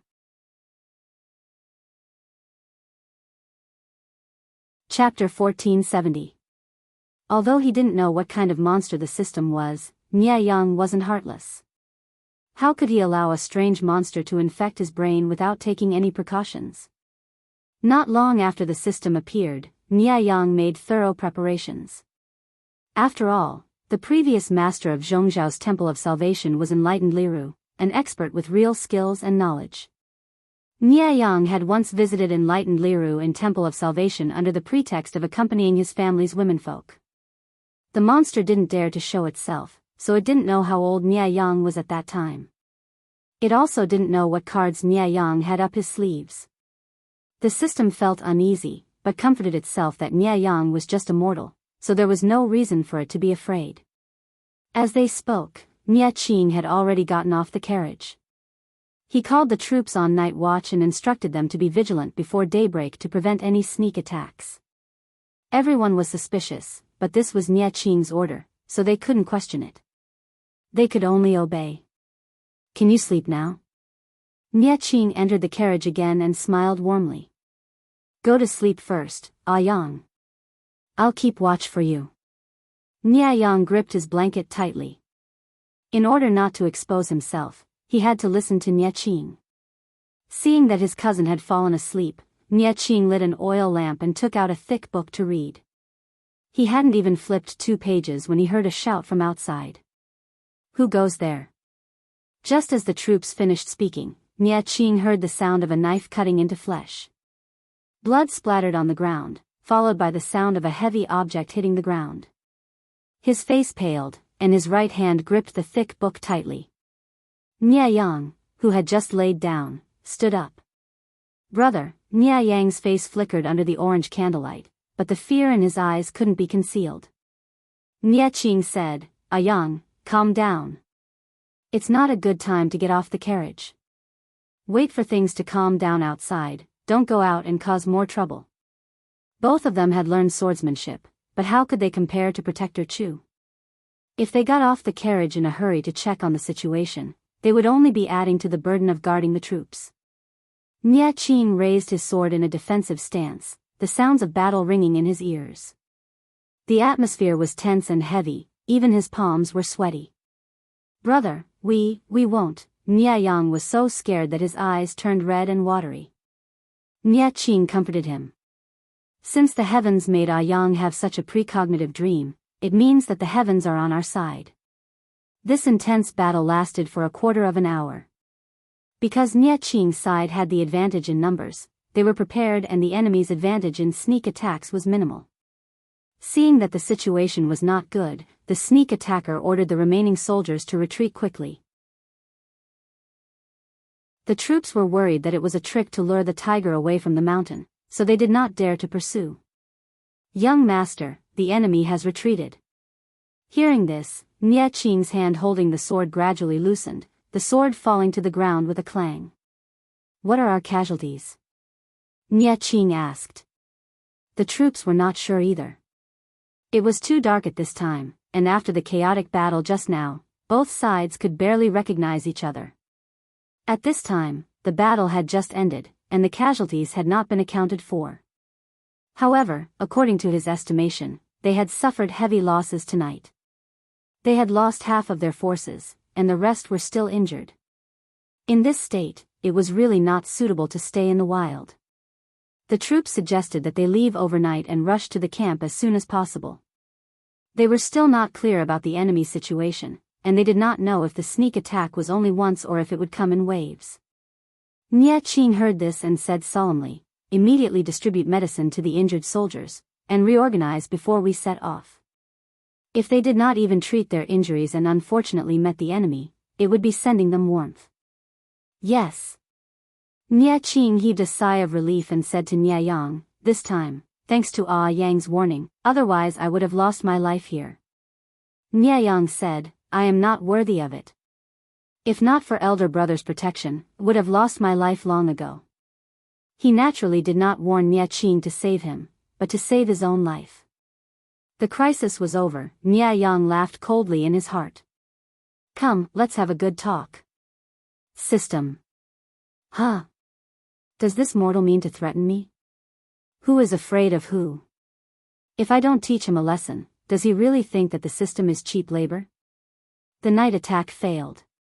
This result was out of Jianghu's expectations. According to the soldiers who escaped, the enemy seemed to have predicted it. However, this prediction was not from the beginning, it was more like a spur-of-the-moment idea.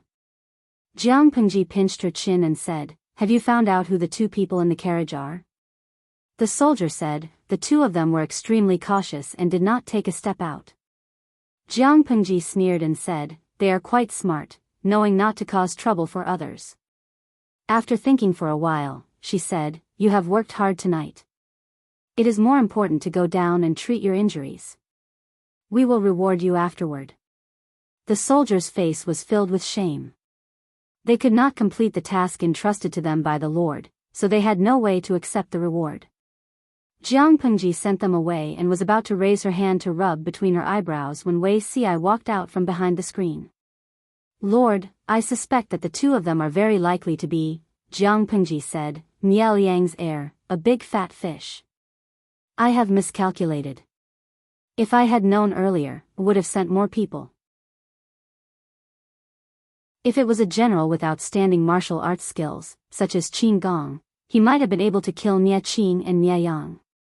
Wei Ci said, "Why do you say such disheartening words? You know that with more people, it is easy to expose our tracks and make the enemy vigilant." Jianghu rested her chin on her hand and said, "Even so, it is indeed a pity." Wei Ci said, "I am more concerned about one thing. According to our soldiers, the enemy is only on their guard at the last moment." Jianghu's thoughts turned and she suddenly thought of Nie Yang. It was said that he was the host who had one of the system's fragments. If he was also in the team, it would not be strange for him to predict the enemy's whereabouts in advance. She said, forget it. This matter is enough for Nie Yang to suffer. I wonder how shocked and angry he will be when he finds out. Jianghu's goal was to send Nie Yang to the next world earlier. If she could kill Nie Qing along the way, it would be an additional gain. It was fine even if she could not, she did not need to feel too much pity. Wei Ci sighed softly and said, "I am afraid he will fly into a rage." Wei Ci did not care whether Nie Yang died or not. He only cared about his elder brother Wei Dan, who died of depression in his previous life. Unfortunately, the two brothers were on opposing sides. Some things were destined to not have the best of both worlds. The next day, the scorching sun rose above their heads. Nie Qing and the others successfully met up with the Nie army. Was the young lord attacked? Wei Dan was sent by Nie Yang to fetch Nie Qing. He saw from afar that Nie Qing's team was full of wounded soldiers and was shocked. Due to the bumpy ride, Nie Qing did not sleep much. There was a faint green color and fatigue in his eyes. He said to Wei Dan, "Last night, there was indeed a wave of thieves who took the opportunity to attack, but Yang woke up from his nightmare. That is why the entire army was not wiped out." Wei Dan asked, "Can the young lord be more specific?" Nie Qing recounted the events of last night and mentioned Nie Yang's contributions again to leave a good impression with Wei Dan.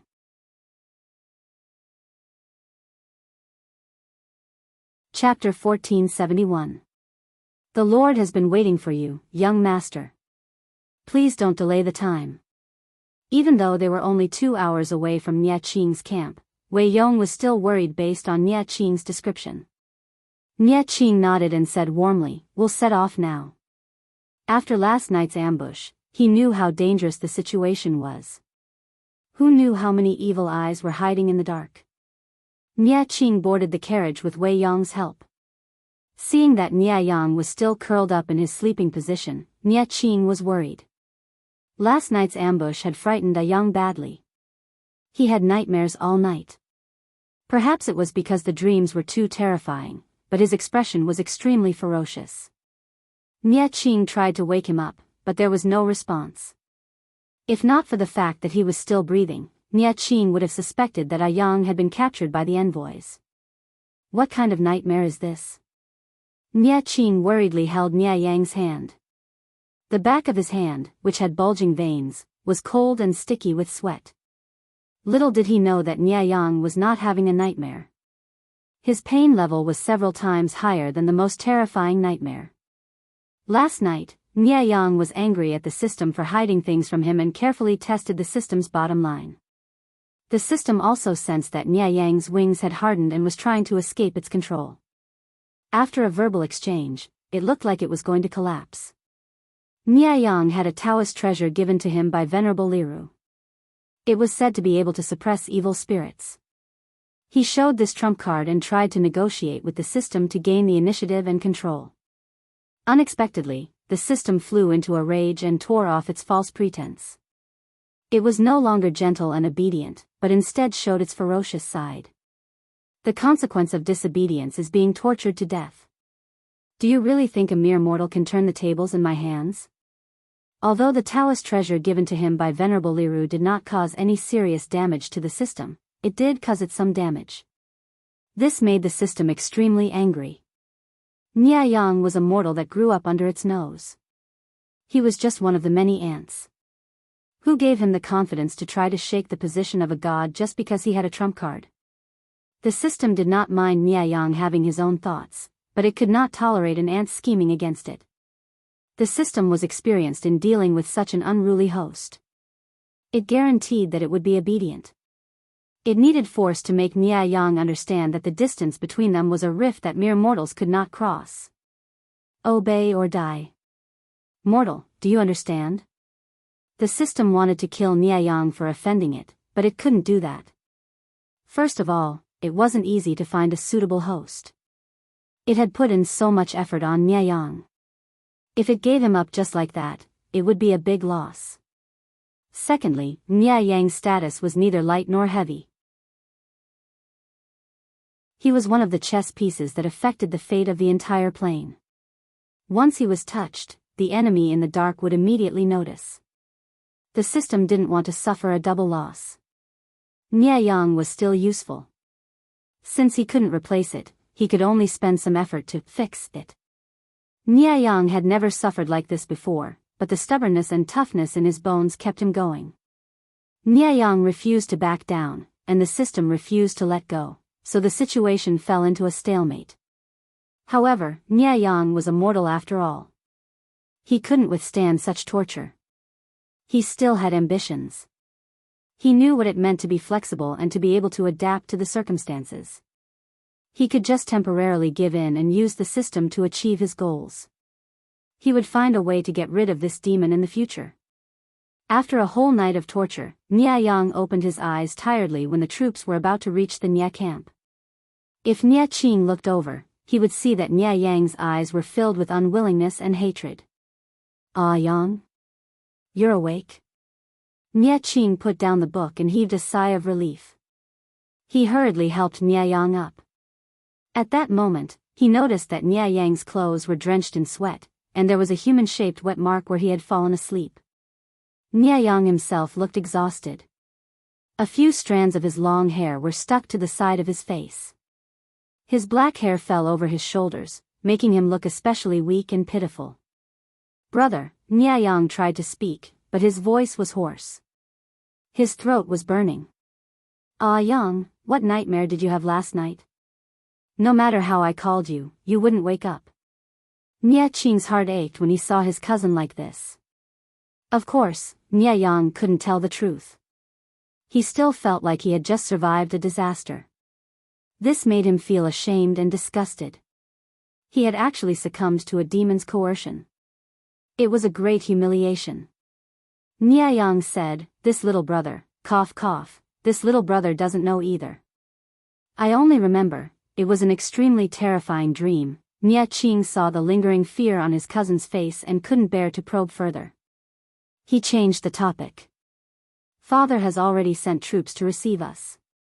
The camp is just ahead. Don't be afraid, Ah Yang." Nia Qing patted his back and comforted him like he was coaxing a child. Nia Yang closed his eyes tiredly, letting himself lean on Nia Qing's shoulder.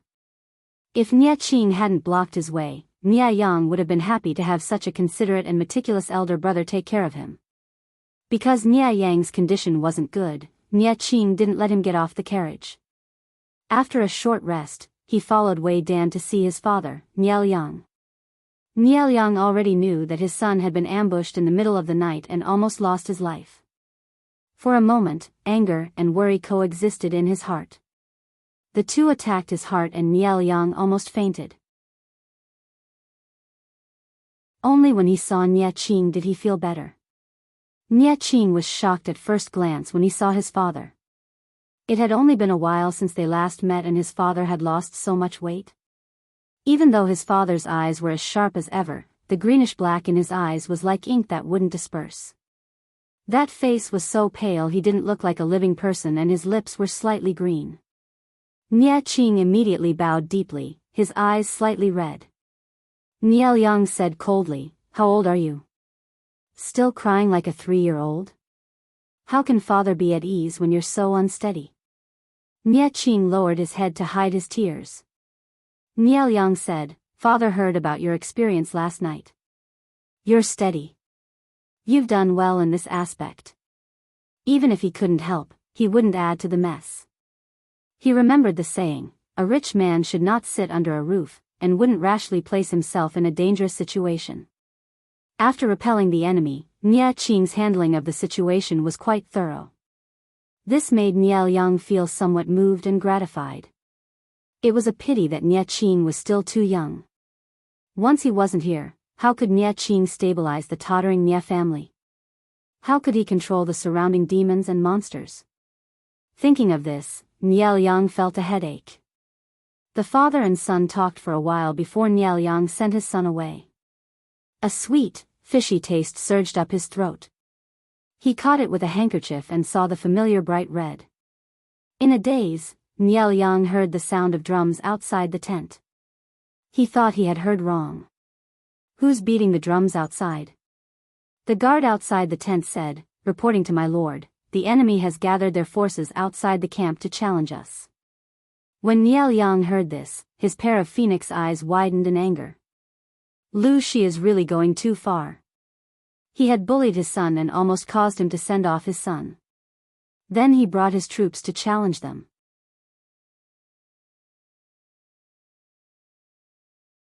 Chapter 1472. Love is not gay. Oh my God, the streamer is running on the road of self-deprecation and not looking back. Shinjia, you almost killed someone's son, and then you brought people to my door and beat me up. I don't even want to help the wall. I only respect the streamer. The salted fishes munched on their melons and moved their small stools over, waiting for the battle to begin. Little white bunny, there are a lot of trolls on the internet. All of them are saying that the streamer is shameless and sinister. The most vicious thing is a woman's heart. Blue drawer, forgive me for being blunt, but the host has been doing things her own way for so many years. When did she ever care about those contrarians? They could even find a reason to scold RMB. They really couldn't think of anything in this world that they couldn't scold. We are calm. Not everyone could accept Jiang Pengji's actions, especially those with fragile hearts. Not only did they have a fragile heart, but they also liked to find fault. Relying on the fact that the streamer couldn't do anything to them, they squatted on the internet to vilify Jiang Pengji. For example, a woman gave birth to a uterus to carry on the family line. It was a duty given by nature. She didn't find a man to marry and have children.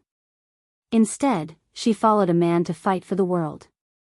Some reasons were purely Virgin Mary acting up. For example, Jiang Pengji was cruel and merciless. She killed a lot of people. She didn't have the slightest bit of kindness or civility. The most classic sentence of these haters was, "Oh my God, she fought for the world by killing people. Couldn't she evolve peacefully? Can't I use love to influence him? Why did they have to fight and kill? How sinful." Jiang Pengji didn't even bother to roll her eyes at this group of people who had to hold up their fingers like an orchid in a bar. In short, Jiang Pengji had two groups of loyal followers in the two dimensions. One group was the salted fish in the live broadcast room, fighting for a small bench for 10 years like a day. The other group was the haters who slandered her on the internet for 10 years like a day. This was probably true love. Jiang Pengji tried to kill Nie Liang's son on the way, but after she failed, she sent someone to challenge Nie Liang. She deliberately wanted to anger Nie Liang to death. Her intentions were too evil. They had never seen a woman as thick-skinned and vicious as Jiang Pengji. A woman's heart is the most poisonous. Some media outlets even accused her of abetting underage crime and increasing social violence.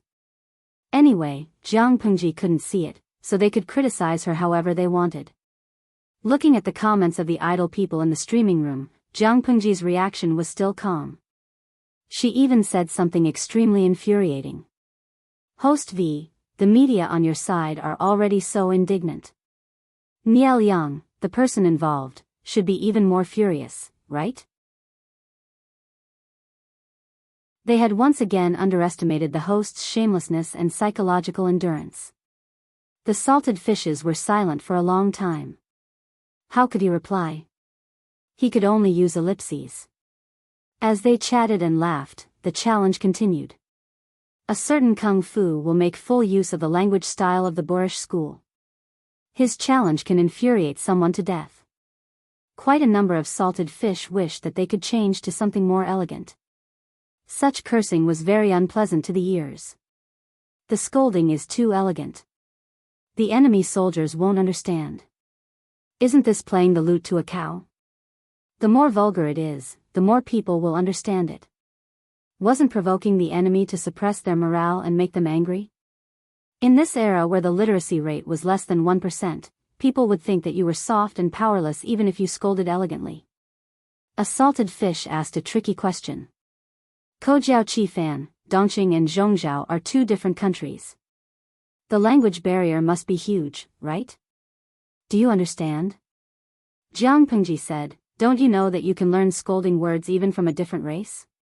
Even if they didn't understand, they knew that the other party was scolding them. This was the charm of scolding. As they spoke, the enemy finally responded. My men. Jiang Pengji drew out the god-slaying sword and carried it on her shoulder. She raised her chin slightly and said arrogantly, it's time to start. Sun Wen, who was supervising the battle, was speechless. This time, they sent out troops to anger Niel Yang. Time was tight, many weapons could not be in place, and only a part of the army could be brought over.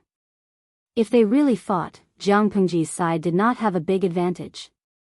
In order to guard the pass and prevent Niel Yang from sending people to attack Zhangjiang Pass, she had to close the gate tightly. Therefore, the follow-up reinforcements were definitely not as good as the enemy's.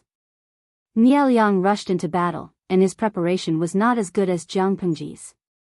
If the battle started, he would definitely suffer a small loss. If the two armies fought for a long time, Niel Yang's reinforcements would catch up, and Jiang Pengji would fall into a passive and disadvantageous position. Based on various considerations, Jiang Pengji sent out troops this time to slip away. It was enough to let Niel Yang's troops follow behind them and eat a mouthful of yellow sand. Wasn't it cheap? Extremely cheap. However, Jiang Pengji liked it that way. The old chief who was watching silently in the streaming room chuckled. The 7th Army Corps, the vanguard of the frontline battle, was led astray by Jiang Pengji. If the upper beam was not straight, the lower beam would be crooked. Jiang Pengji was dressed in red and silver armor. The white horse beneath her rushed out of the army like lightning and blended into the vast sea of people, harvesting heads to her heart's content. White, we haven't had such fun in a long time. Ever since little White, the bastard, abducted White, other than his first child, White had given birth to 3 more times. No matter how hard Jiang Pengji tried, she could not force pregnant women to go to the battlefield. She could only wait for White's boring pregnancy to pass. They had not fought together for a long time. If little White was not obedient, Jiang Pengji really wanted to stab the horse in the root of its sin. White understood human nature very well, and its already restless and active emotions rose. Its body was relatively large. Although it was not as tall and strong as the heavy horses of the heavy cavalry battalion, it was still a strong and sturdy little girl. Its entire body was covered in armor. White's combat style became wilder and wilder. Its charge was like the weight of Mount Tai. The horse opposite it let out a shrill scream and had to take a few steps back to stabilize itself. By the time it stabilized itself, the owner on the horse's back had already been beheaded by Jiang Pengji. After killing for a while, Jiang Pengji patted White's neck. Go back. Dabai was very reluctant. Jiang Pengji smiled and said, if we accidentally go overboard, those little princesses will act up. She was the Lord. No matter how good she was at fighting, she could not ignore the petty hearts of the civil and military officials. Later, if they don't catch up to us, I plan to give Niel Yang a big gift. Jianghu carried the god-slaying saber for a while until the white horse under her became a scarlet horse. She then retreated reluctantly. Sun Wen silently turned his head to look at his lord. He had not gotten used to having a lord who could fight so well. He chose to ignore the fact that his lord had gone to the battlefield again and asked, "What big gift?" Jianghu said, "A set of gorgeous women's clothes." Sun Wen was speechless. She smiled and said, "If it's not a girl who has to hold up her fingers like an orchid in a club, then it's a weak woman in men's clothes. Otherwise, why can't the enemy even catch up? Zidao, do you think Niel Yang will be so angry that he will vomit blood if I give this along with the clothes?" Sun Wen was speechless. His lord was the one who was born with the wrong gender. She could even tell dirty jokes in such a fresh and refined way. Even though Sun Wen's grandson was about to discuss marriage, he still could not accept his lord's dirty jokes.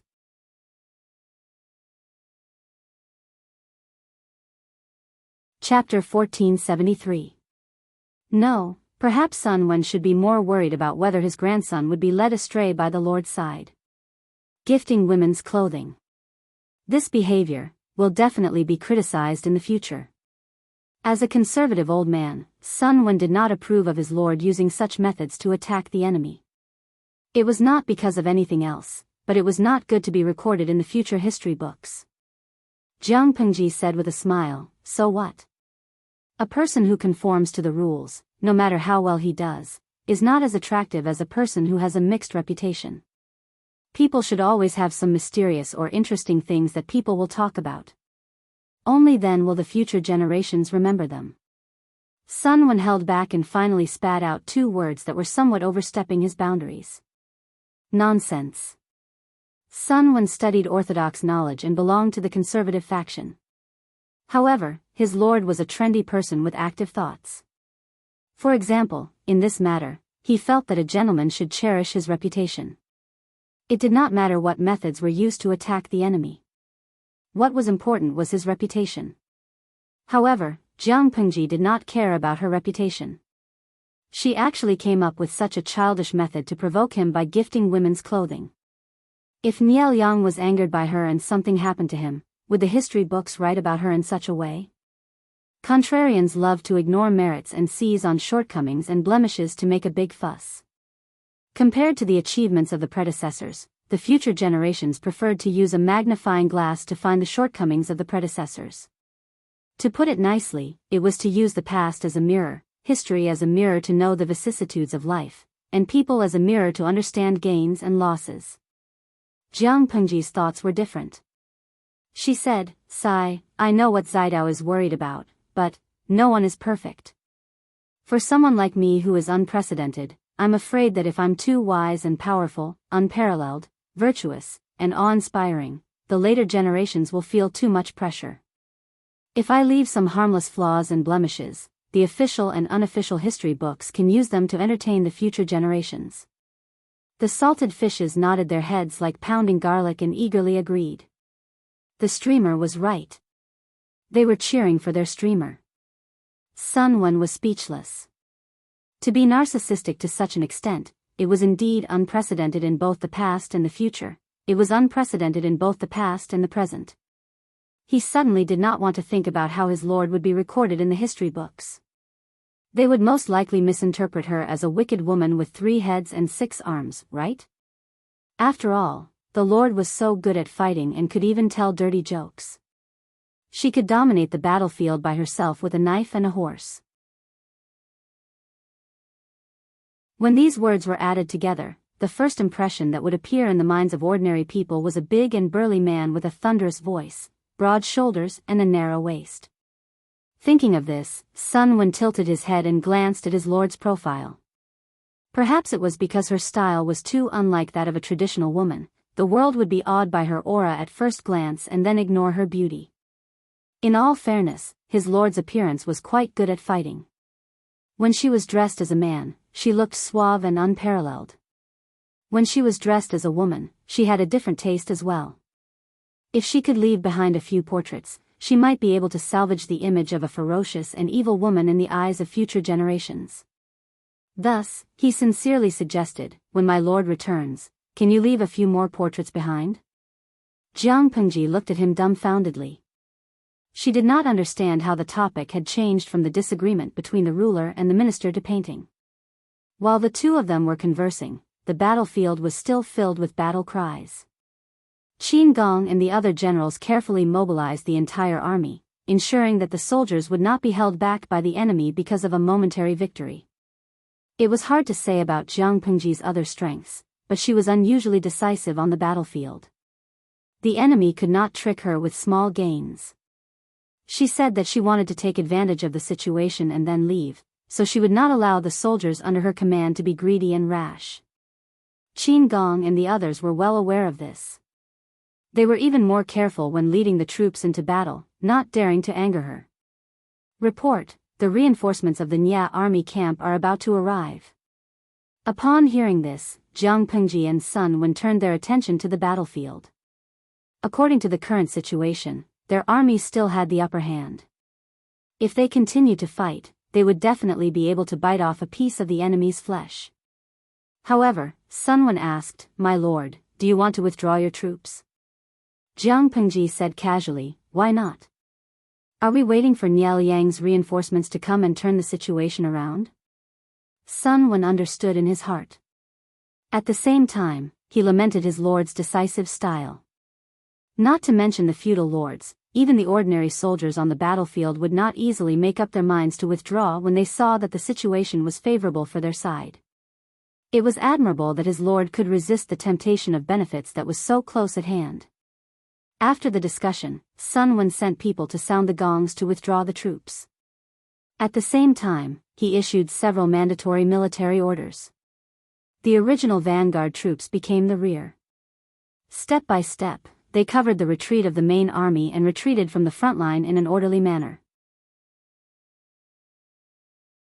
The quality of the troops under Jiang Pengji's command was already very high, but there were still some soldiers who were greedy for merits and dilly-dallied and refused to retreat.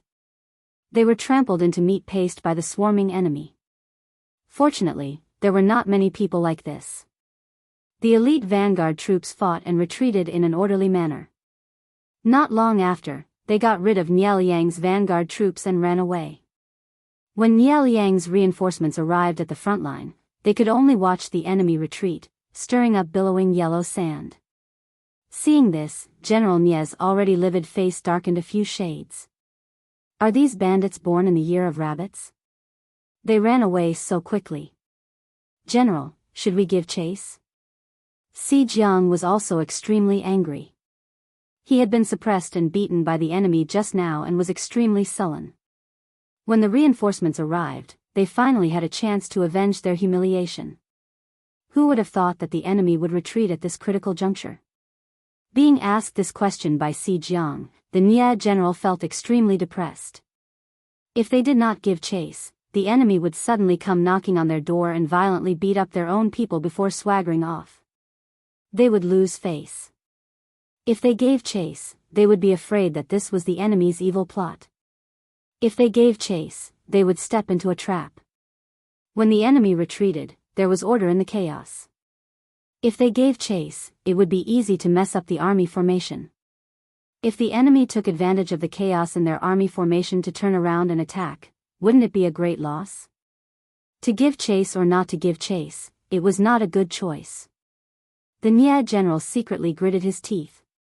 In the end, he still decided to give chase, but he did not dare to go all out. Jiang Pengji's side easily pulled away.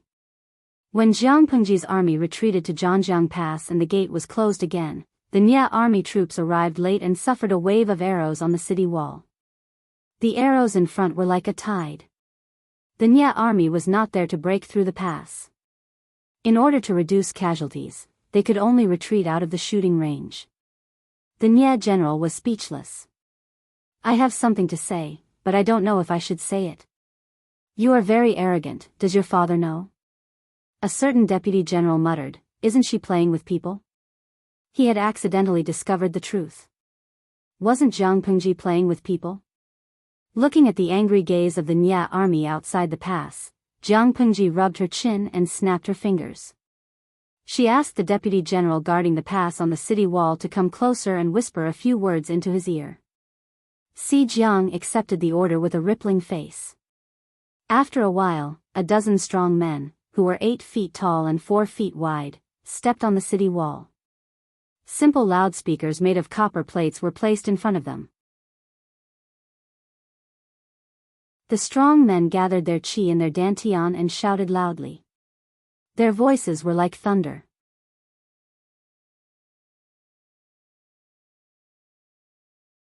Chapter 1474.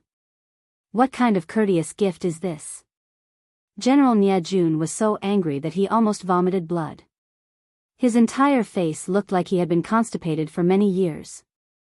He was unwilling to give the order to retreat, but he was thinking about how to explain himself.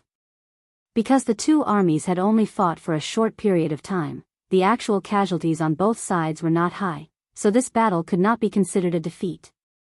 There was one thing that could not be ignored. Jiang Pengji's continuous and coquettish actions were equivalent to a loud slap on Nie Jun's face. They could argue that Jiang Pengji was too shameless, but it couldn't change the fact that they were humiliated. The Nie army had obviously chased Jiang Pengji's army into Zhangjiang Pass, but when they returned, they were like a group of defeated roosters. The frontline military report immediately reached Nie Liang's ears. Before the Nie army's general arrived, he already knew the whole story. Nie Liang's face turned pale after hearing this, but his expression did not change. Only the two people close to him could see that his fingers were trembling slightly because of his anger. Wei Dan and Fan Chen looked at each other.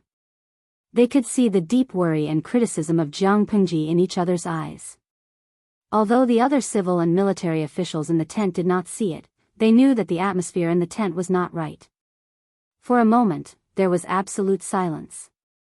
Nie Liang took a deep breath and suppressed the roiling rage in his heart. He would not fly into a rage because of Jiang Pengji's naughtiness, but he did feel uncomfortable. If it wasn't for his excellent endurance, he would have been angered to the point of death. After a while, Nie Liang asked, "How's the weather and wind direction tomorrow?" A man stepped out of the tent and cupped his hands. Judging from the weather and wind direction, tomorrow should be a sunny day with a southeast wind. There was little rain in the north, and it was currently summer.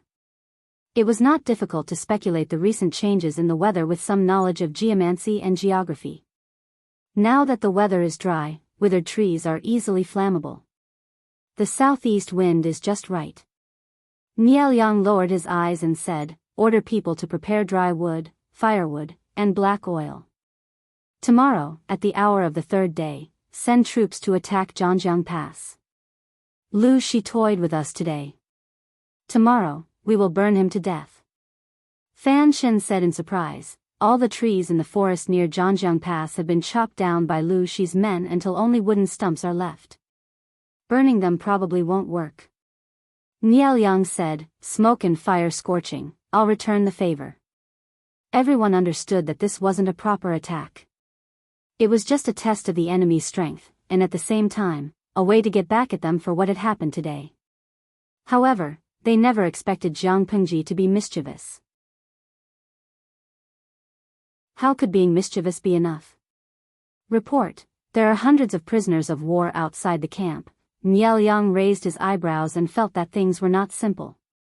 Since he was a captive, he shouldn't have deserted during the battle. He was most likely captured by the enemy before the battle. The enemy captured captives and then released them. What did this mean? Captive? What is Lu Shi up to this time? Fan Chen was subconsciously frightened. From Jiang Pengji to Sun Wen, none of her subordinates were normal. The soldier stammered, "Those captives were all dressed in women's clothing. I can't describe them, huh?" Everyone was confused. When they went out to take a look, they were immediately embarrassed and angry. Their decades of self-restraint were all gone. The captives were all elites of the Nie clan who had been abducted from the front lines. Their battle robes embroidered with the emblem of the Nie clan had been stripped off and replaced with gaudy and extremely ill-fitting female clothes. Like prey, they were tied up in a row with a rope, and their feet were also shackled. According to the scouts' report, they were chased here by Jiang Pengji's cavalry with a shepherd's whip. The soldiers also found a brocade box hanging around the neck of one of them. The words on it were written in flamboyant calligraphy and looked imposing. Gift to Guangshan? For the Lord, Niaoliang. One of them took down the brocade box and secretly weighed its weight. Please allow me to examine it, lest there be filth hidden in it and hurt the Lord. A brave general stepped forward and opened the brocade box. He was almost blinded by the jewelry inside. He took a closer look and saw a set of gorgeous jewelry. Underneath it was a set of complicated and gorgeous women's clothing, a sachet, and all kinds of accessories. Everyone was silent. They were speechless, but the anger in their hearts was rising. A set of women's clothing and jewelry was given to the Lord of Guangshan. Immediately, a noble man fainted from anger. The crowd pressed on his philtrum for a long time before he woke up. She's going too far. She's going too far. The noble man was so angry that his fingers were trembling. He had an angry and aggrieved expression. A vicious woman with such filthy, vicious, vulgar thoughts. How is there even an ounce of gentlemanly demeanor in her every move? First, she sent people to attack Niaoliang's only son. The next day, she brought people to attack him. She did not fight properly and left after humiliating him. Now, she dressed the captives in women's clothing. She made them put on makeup. They wore eye-catching red buttocks, cheeks, and blushes. She also gave Niaoliang a set of women's clothing. Each of these actions was enough to make one Buddha come into being and 2 Buddhas ascend to heaven. At this moment, someone in the tent said angrily, "Why don't we give her a set of the 4 self-accomplishment classics for women and let her know what a woman's duty is? Come on, let's hurt each other." Although Wei Yong did not look at the person, he felt some contempt in his heart. He flatly refused. "No, we're at a disadvantage." What was the 4 self-accomplishment classics for women? It was a malignant tumor that had plagued Zhongzhou for many years. It was an evil thing that the demon Empress created to harm Zhongzhou. In the first few years, everyone was against it. However, there were still some who secretly regarded it as a standard. No one knew what they were after. Jiang Pengji's mischief was indeed disgusting, but it was a normal method of confrontation. If one side sent the 4 self-accomplishment classics for women to attack the other party's gender in order to disgust others, it was tantamount to offending all the women in the world. In essence, they were at a disadvantage and could easily bring shame to their lord, Niaoliang. When the person saw Wei Yong speak, he was a little angry, but he did not dare to refute. Someone else was not pleased. What did he mean by, at a disadvantage? Could it be that Lu Shi, the traitor, humiliated the Lord with a set of women's clothing is at a disadvantage? Wei Yong said, "You can send a set of men's clothing over." Everyone was speechless. They all knew that Jiang Pengji initially presented herself as a man. Later, when she became famous at the Huangshui meeting, she changed to a woman. For her, there was actually no difference between men's clothing and women's clothing. If she gave him a set of men's clothing, she might even say thank you. In the summer, she would have an extra set of clothes to change into. She could be shameless enough to say thank you. Could Niaoliang respond by thanking her generously for giving him a change of clothes? Wasn't that nonsense? Probably because he had been provoked previously, Niaoliang was quite calm in the face of the women's clothing and the women's hair. He said calmly, "The goddess has the intention, but I have no intention." Wei Yong was silent for a moment. He instantly understood Niaoliang's response.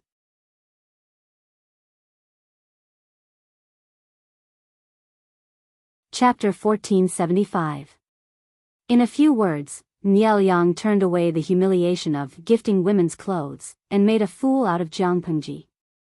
According to Niaoliang's words, Jiang Pengji gifting him a set of Lu Shi's women's clothes was not a humiliation, but Jiang Pengji shamelessly courting Niaoliang.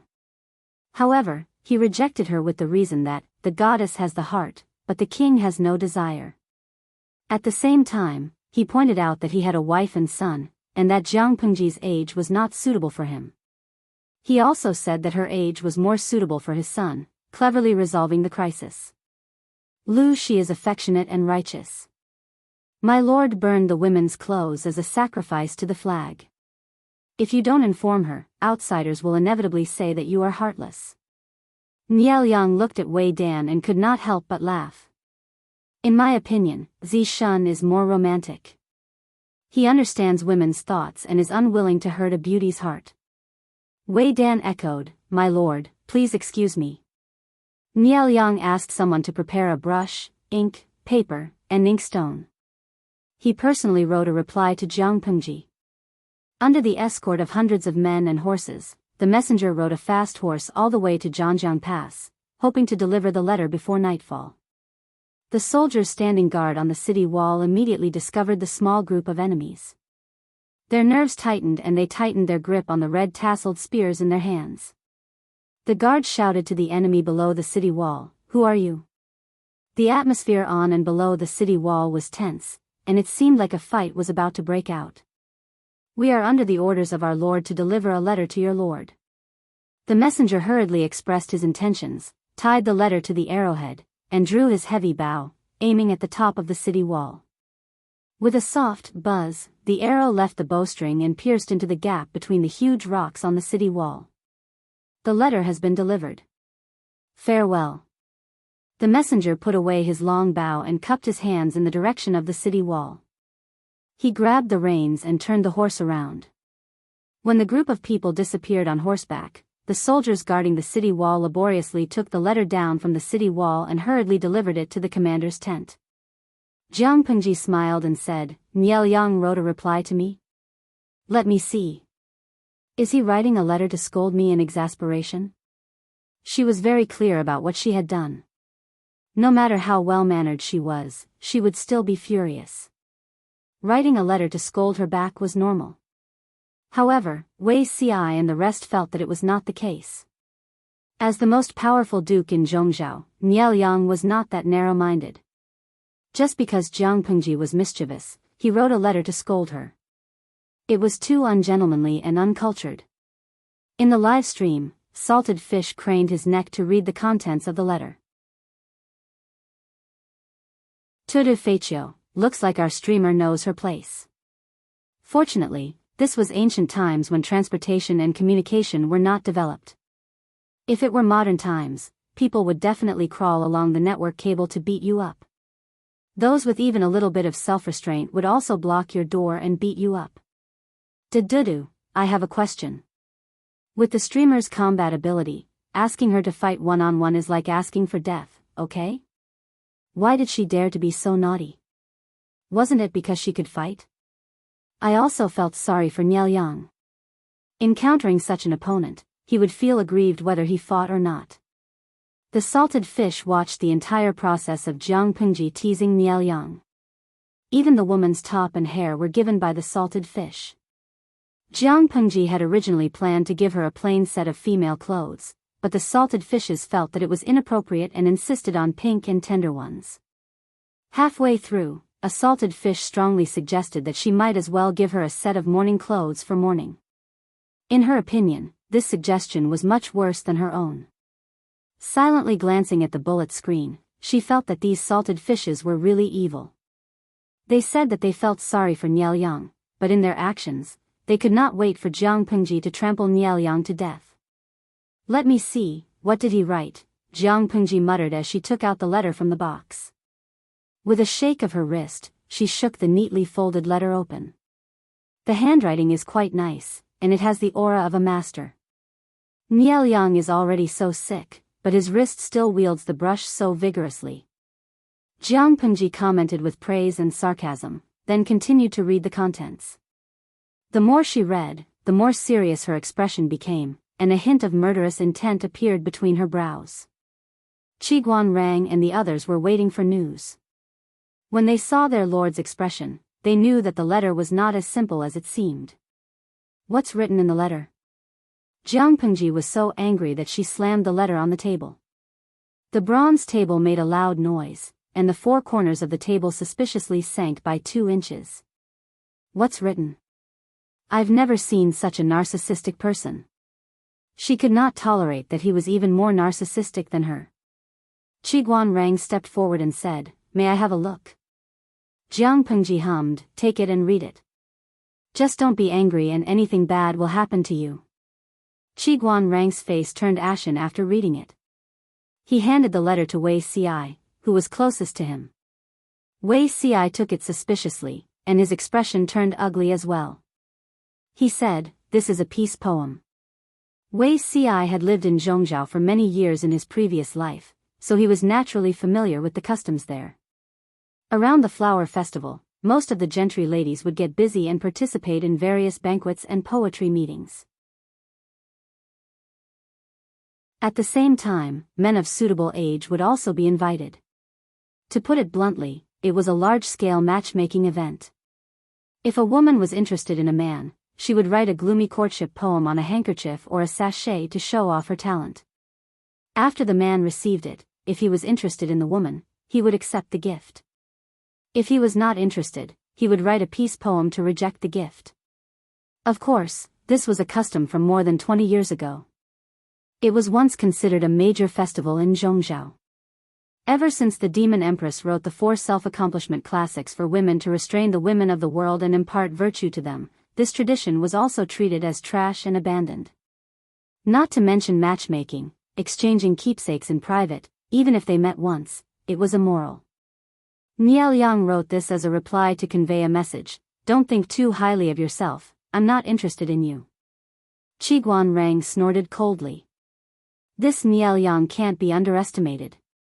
It was obviously a great humiliation, but not only did he endure it, but he also retaliated beautifully, making Jiang Pengji suffer in silence. He was impressive.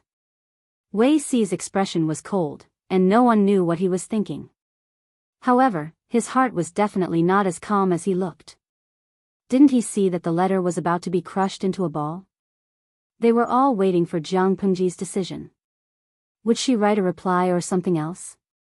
Jiang Pengji appeared to be free and easy. She said, "What reply?" The 2 feudal lords frequently communicate with each other. What will the future generations say? Niao Yang has already decided on the matter of the women's clothing. If I write again, won't it prove his words? Just ignore him and fight on the battlefield. She really didn't take this matter to heart. At most, she felt that Niao Yang was quite narcissistic. Everyone felt like a fishbone was stuck in their throats. They couldn't wait to run to Niao Yang and get back at him. Don't take this matter to heart. It's just a small trick. Let's meet him on the battlefield. It's getting late. Let's disperse. Everyone dispersed. Those who had work to do and those who had meals ate. Only Wei Ci sneaked back. Jiang Pengji seemed to have expected it. She rested her chin on her hand and looked at him with a smile. "Are you jealous, Zixiao?" Wei Ci sighed. "Why would I be jealous because of this?" He was just worried that his lord was really angry and was putting up a strong front in order not to worry others. Looking at it now, she really didn't take Niao Yang's counterattack to heart. Why did he feel an inexplicable heartache?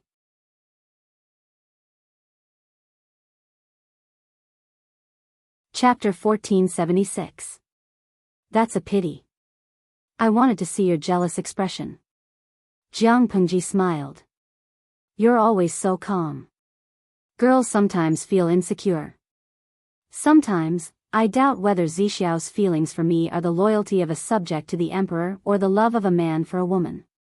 Zixiao doesn't intend to give me a response to this. Let me be at ease. Wei Ci closed and opened his eyes again. His gaze was still clear and bright. He knew the woman in front of him too well. She would never worry about the gains and losses of a relationship. He understood this in his previous life. If she really fell in love like an ordinary woman, she would not be the Her Majesty that Wei Ci knew. Jiang Pengji felt a little awkward under his gaze. She coughed lightly. All right, I won't flirt with you anymore. I just wanted to see your jealous reaction. You can't even satisfy me with this. Wei Ci admitted, of course I feel jealous. It's human nature. Why does my lord think that I don't have the emotions that a normal man should have? Jiang Pengji said, probably because of the posture. Wei Ci was speechless.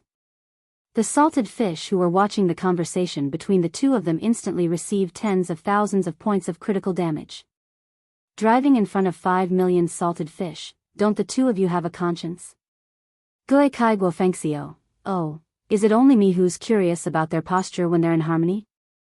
Tudu feiqiu, to the previous comment, 404 warning. We're currently cleaning up the internet. We're cracking down on pornography and illegal publications. Take it easy. The salted fish twitched their mouths. It was fine for the streaming room to serialize pornography and illegal publications, but the crackdown on pornography and illegal publications could not reach here. Moreover, yes Hen Fengquang, no, the person driving is the streamer. Shouldn't 404 warning be given to her? They were just salted fish who were watching and chatting.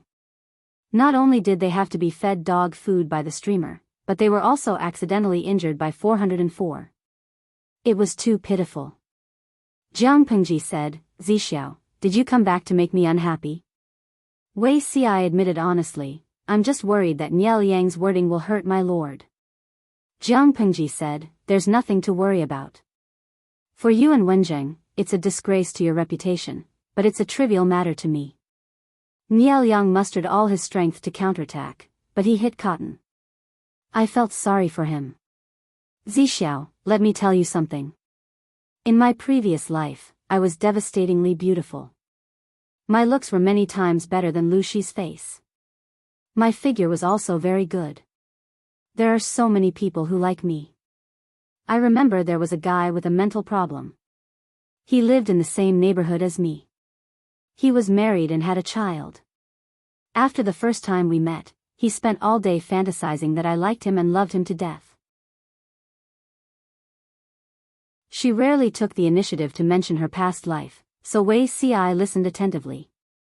Knowing that she was entangled by such a strange person, Wei Ci couldn't help but worry. And then? Did he offend you? How can that be? If I'm harmed by him, I might as well kneel in front of the old leader and die. It's too embarrassing. Jiang Pengji waved her hand and said, that person crazily imagined that I liked him. He even posted my portrait on a public platform and passionately confessed to me. He imagined that I also loved him to death. It's worth mentioning that his wife was even weirder. She cried and threw a tantrum several times, telling me not to seduce her husband. Wei Ci frowned when he heard that. Could it be that this couple has lost their minds? Jiang Pengji shrugged and said, they weren't crazy, but there was something wrong with their brains. There was a limit to my tolerance. I beat them up and hung them at a height of 160 stories for 2 days. In order to avoid trouble from public opinion, I smeared them with the military's newly developed invisibility liquid and silencing equipment. Then I found a lawyer to sue them and sent them to a mental hospital for a few days. Jiang Pengji wasn't an orthodox person from a military school. She believed in using violence to curb violence. At that time, she was a genetic warrior with a secret identity. She had to carry out extremely dangerous missions at any time, so her identity couldn't be exposed, let alone her portrait on a public platform. Because of that, she was reprimanded by her superior. Jiang Pengji was so angry that she vented her anger on the couple. Because she did it secretly, she was fine. Otherwise, she would have been criticized. She said, I've even seen such a weirdo. Niel Yang's is just a piece of cake. Wei Ci was speechless. Jiang Pengji was about to proudly talk about other, glorious deeds, when the old chief sent her a private message. You Abba, hang them at a height of 160 stories? Jiang Pengji replied, I brought oxygen patches and thermal pads for them. They won't die from the cold or suffocation at high altitudes. You Abba, although it violated military law, I wasn't a part of the military at that time. My hands and feet were clean. Others couldn't catch me. The old chief had mixed feelings. She was like a class teacher, watching the students who graduated from her class confess the pranks they did when they were students. Such a mischievous student was definitely not taught by her. The old chief was doubting his life. Wei Si also had mixed feelings. He suddenly realized that the place his lord lived in her previous life was a world he couldn't imagine. Only the environment there could make her so open-minded. Wei Si and the others were filled with righteous indignation at Nieliang's counterattack. Who asked Nieliang to use the lord's reputation as a ruse, but the person involved didn't care at all. He laughed bitterly to himself. The lord wouldn't worry about personal gains and losses because of feelings, but he would. Especially when he realized how big of a gap there was between their worldviews, he became more and more flustered. Instead of that, it would be better to stay at a distance like in her previous life. Perhaps it would be better. The human heart was greedy. After tasting a little sweetness, they would hope for more and be closer. Sometimes Wei Si would despise himself for acting like this. He was bashful and it was really not pleasant. Just as Wei Si was lost in his thoughts, a shadow came over his head. It turned out that Jiang Pengji had come to him. I wanted to see your jealous look earlier. Now that I've seen it, my heart aches. Am I not torturing myself? Jiang Pengji was originally a person who didn't understand things. Or rather, she was abnormally slow when it came to relationships. She rarely cared about others. She had been in contact with salted fish for so many years and had unintentionally changed a lot. Zixiao, were you feeling uneasy just now? Can you tell me why? Wei Si naturally didn't want to say it. Those thoughts were really hard to talk about. However, he never knew how to reject what she wanted to do, and what she wanted to obtain. I'm delusional. Is it possible for me to monopolize the person in front of me in this life? He didn't dare to think that way in his previous life. In his previous life, he even went against his will to persuade her to secretly select outstanding men to serve in the palace. It was impossible for the emperor to only have one person by his bedside. This was very dangerous and not good for politics. If the emperor doted on one person, the possibility of his maternal relatives being loved would greatly increase. Historically, it wasn't a good thing for relatives to interfere in politics.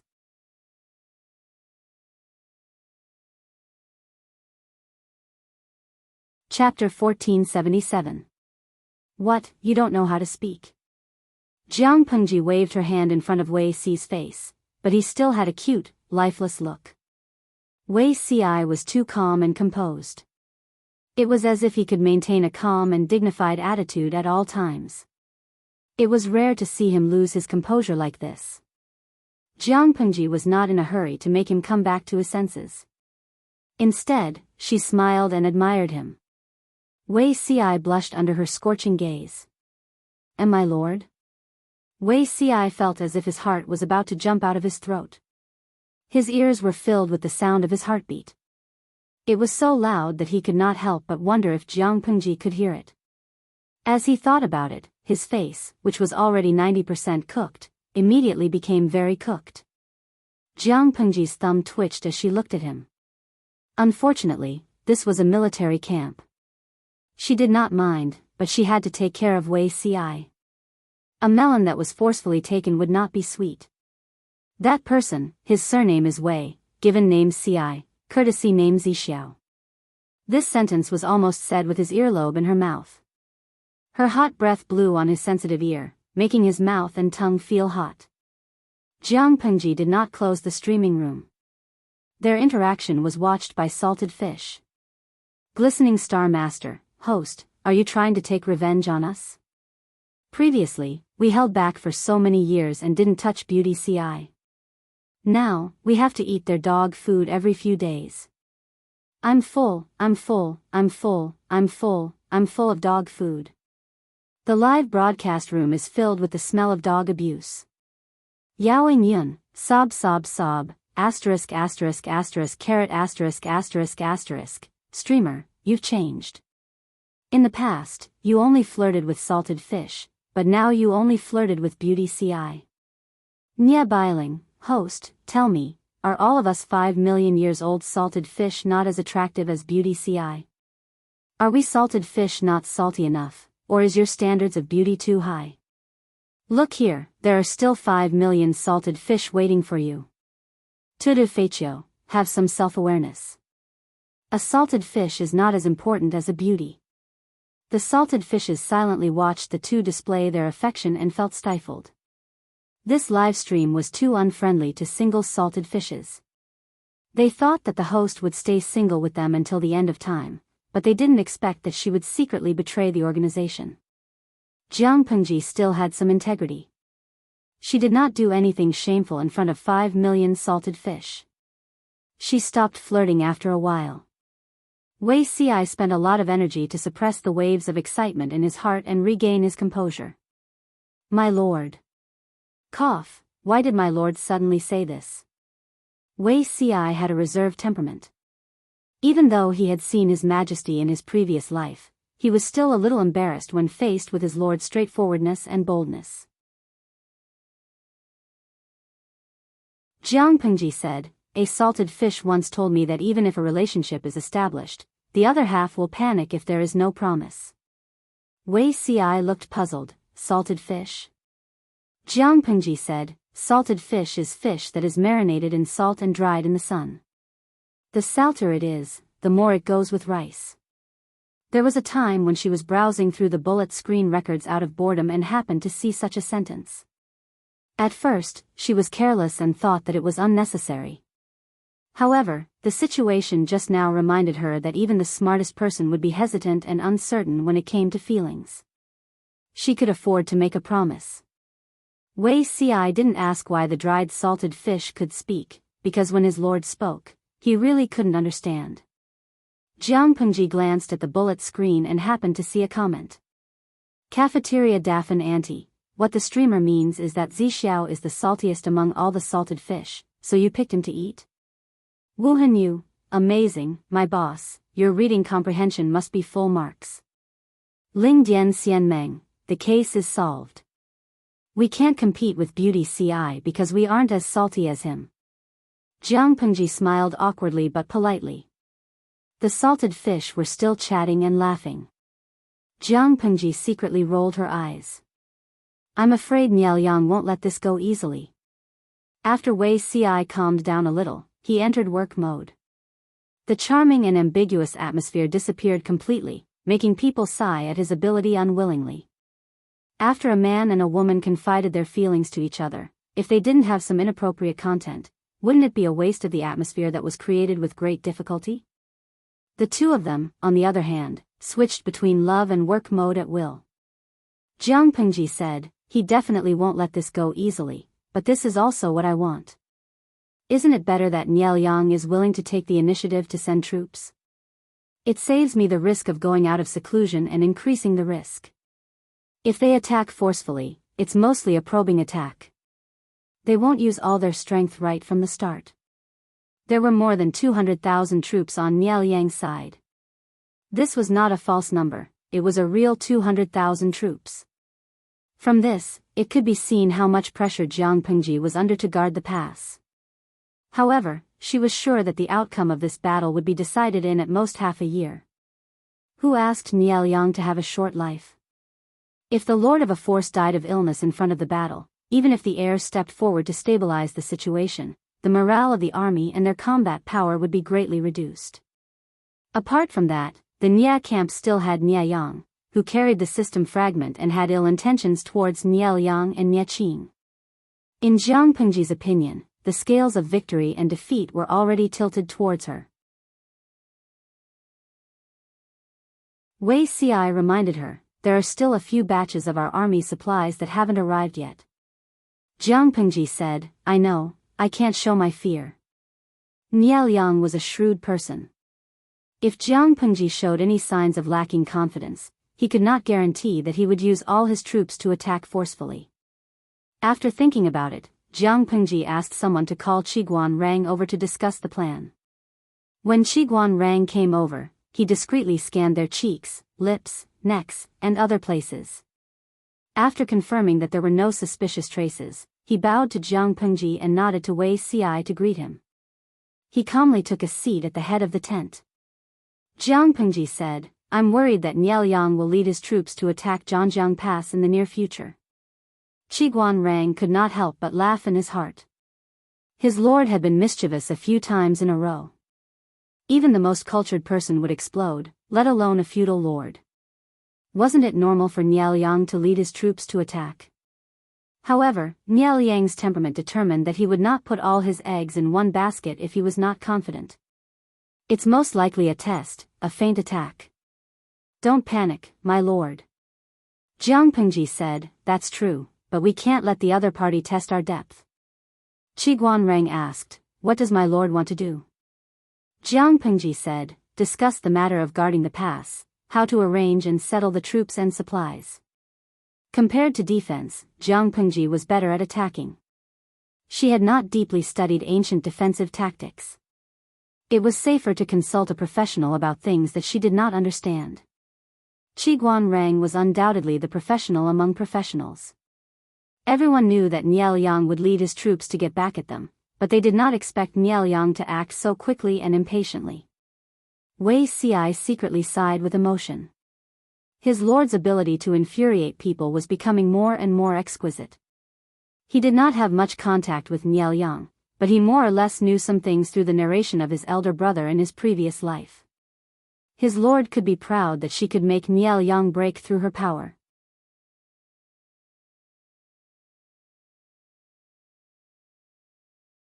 Chapter 1478. Report. The messenger hurriedly ran out of the commander's tent. Jiang Pengji asked him, what's the matter? The enemy has gathered 70,000 men and horses outside the pass. They're only an hour away from us. Jiang Pengji had just gotten out of bed and washed up. She heard the news before she even had breakfast. She said, Nieliang is really fast. Looks like he's pissed off by me. Jiang Pengji didn't sound worried at all. Instead, she was full of pride and joy. She had kept her god-slaying sword for a long time. Even though she saw blood yesterday, it wasn't satisfying enough. Today, the enemy took the initiative to come to her door. If she didn't accept it, she would be letting down Nieliang's kindness. Quickly inform the whole army to prepare for battle. They had to fight a war, but they had to eat too. People were made of iron and rice was made of steel. They would starve if they skipped a meal. Jiang Pengji seized the time to eat. Her breakfast consisted of 10 plain white steamed buns, a stack of pickled vegetables, and a salted fish. She had a big appetite. She only felt full after eating 10 plain white steamed buns with pickled vegetables and salted fish. Many people in the streaming room liked to watch her eat. Seeing her eat with such relish, they had the illusion that instant noodles had become a delicacy. She finished her breakfast in 5 minutes. Everyone arrived one after another. The enemy was coming aggressively.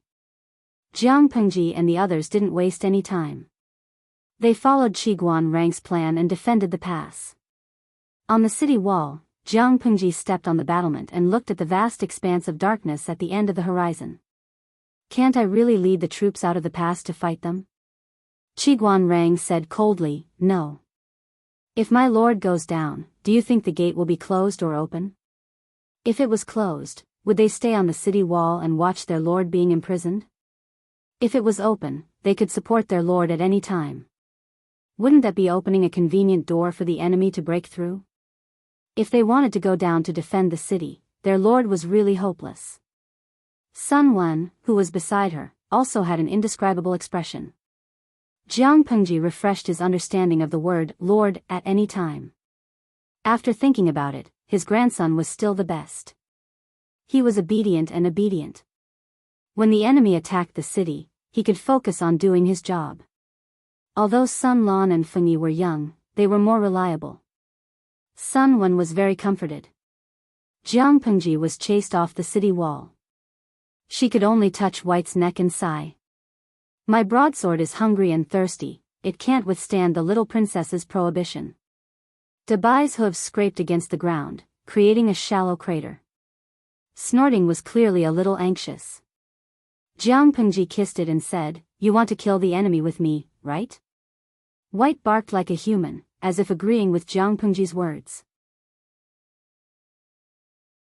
The lifespan of a warhorse was limited. Its golden years were only a few years. When White was less than a year old, Lu Shi bought it and gave it to the original owner, Lu Shi. However, the original owner of the body liked to study and did not like to wear a military uniform. As a descendant of a warhorse, White could only be led to pull a carriage. After that, it followed Jiang Pengji and accompanied her on her expeditions. White's ferocious nature was completely liberated.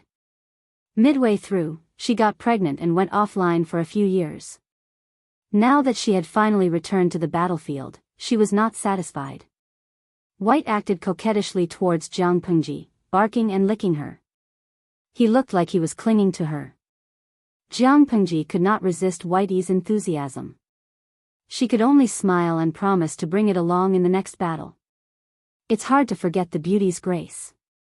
As a horse's beauty, White's enthusiasm was indeed not something an ordinary person could withstand. At the same time, the main force of the Nya army was very close to Zhanjiang Pass. Looking at the densely packed enemy on the city wall, the general of the Nya army suddenly felt a sense of heroism. Get into formation.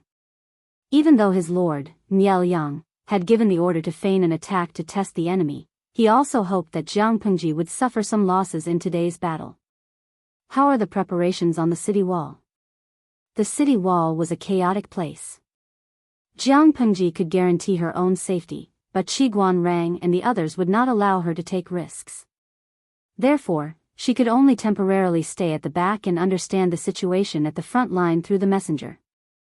Since she knew that they had to defend the pass, Jiang Pengji ordered people to build trenches and temporary barricades outside Zhanjiang Pass to assist in defending the city.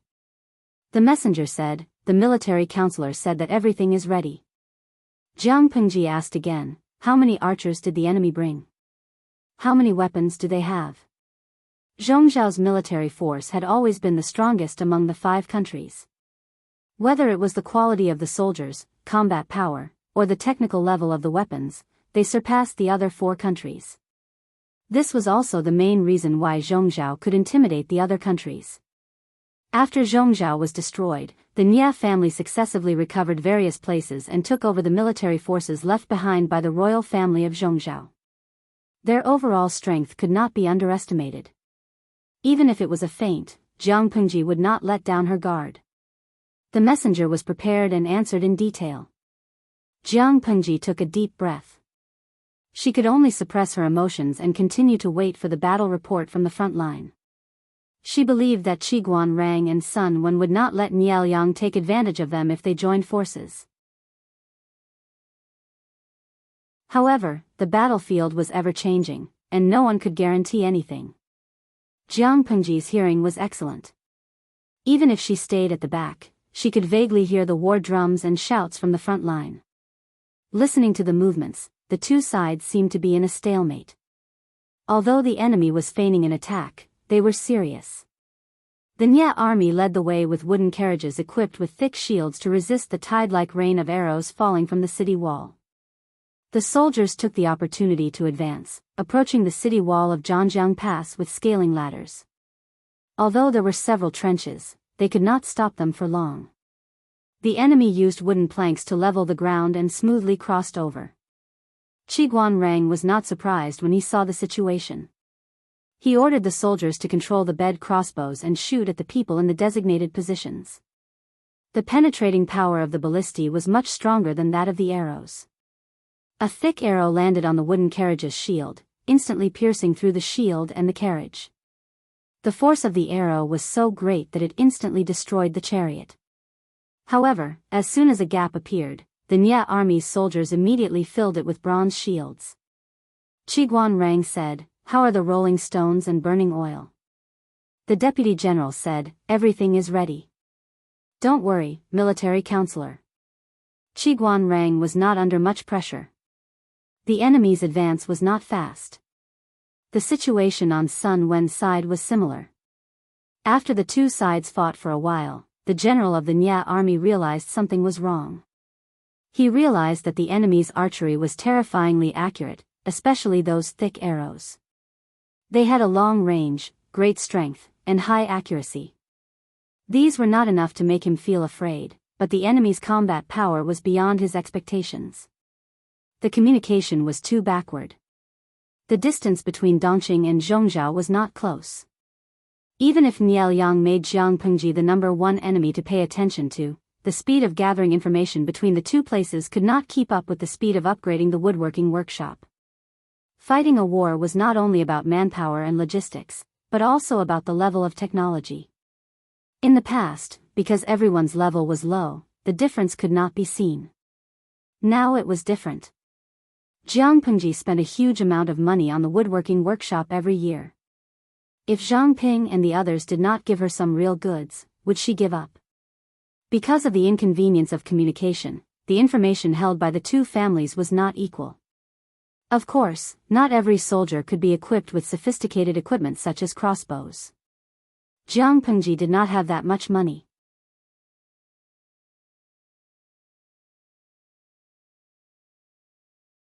Chapter 1479. #Oh my God, Her Majesty's tomb has been opened. Wei Si's face was deathly still. He clenched his teeth and stood at the entrance of the imperial mausoleum.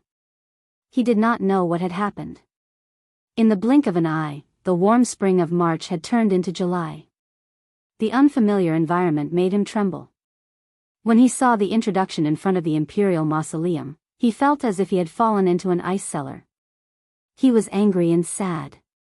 The Jiang dynasty had a total of 13 emperors.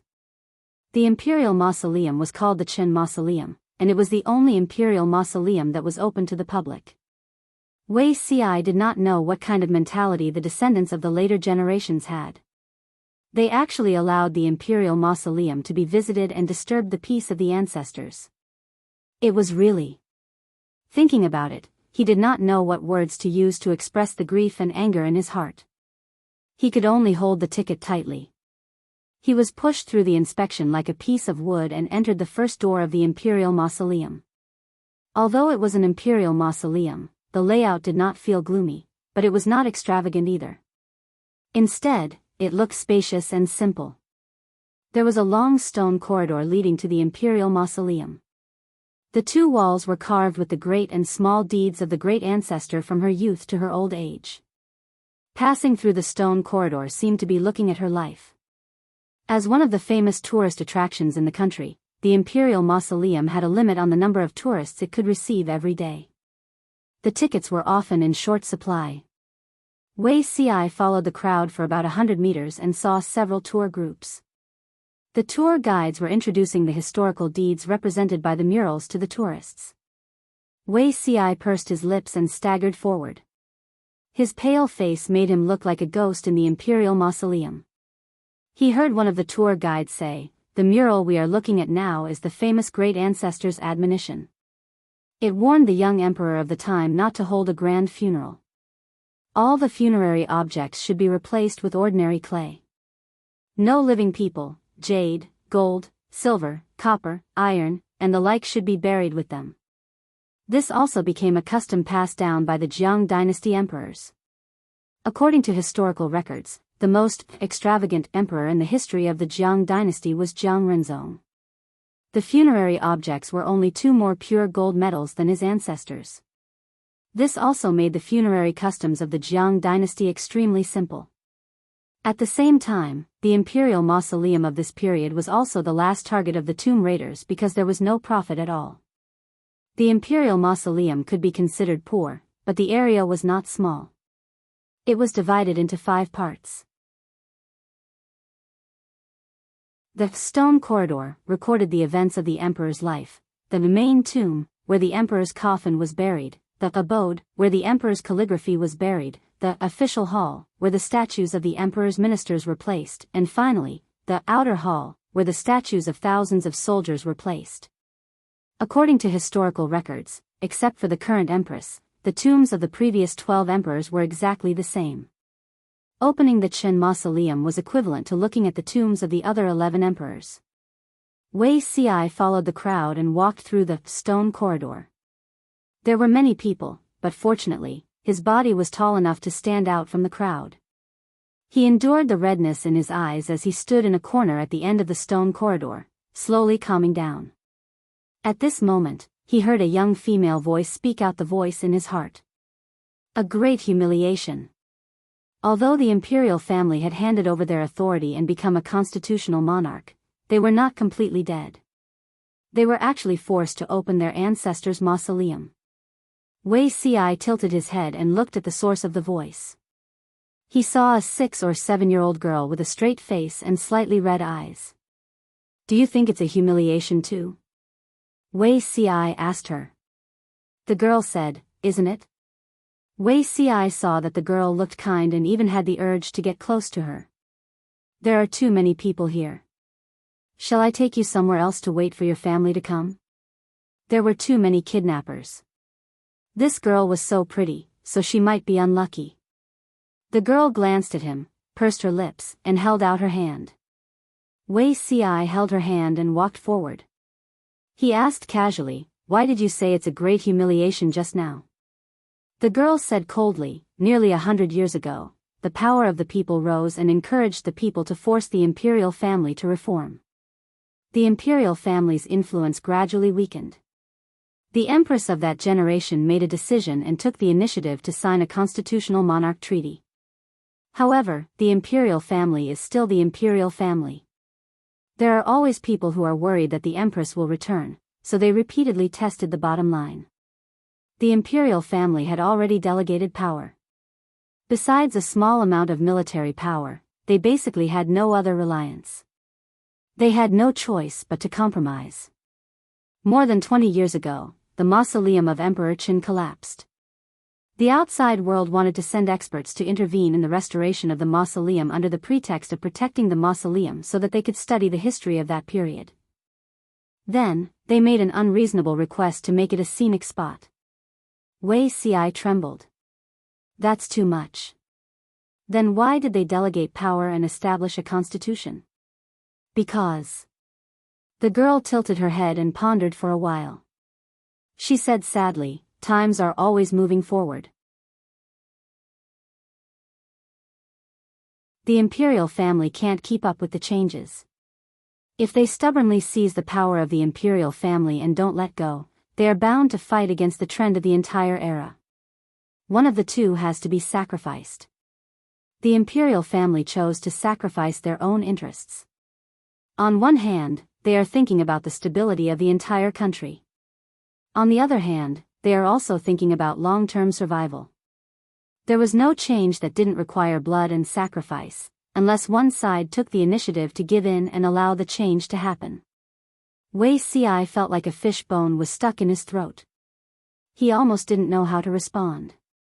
But the girl's expression suddenly became more severe. She muttered, the imperial family giving in doesn't mean that they don't remember this feud. Delegating power doesn't mean that they will really be trampled on by others. The feud of being forced to open the mausoleum of the ancestors will be settled sooner or later. The core of this era was technology. The imperial family had never lost in this. Sooner or later, the power of capital that rose during the chaos would lose all the underwear of their ancestors. Ancestors? A trace of astonishment flashed in Wei Ci's eyes. Before he could think more, 2 mature women with excellent temperaments blocked their way. Crown Princess Huichang. The girl asked coldly, can't I come to visit the ancestors during the Dragon Boat Festival? At this moment, Wei Ci realized that the girl was holding a string of dumplings in her other hand.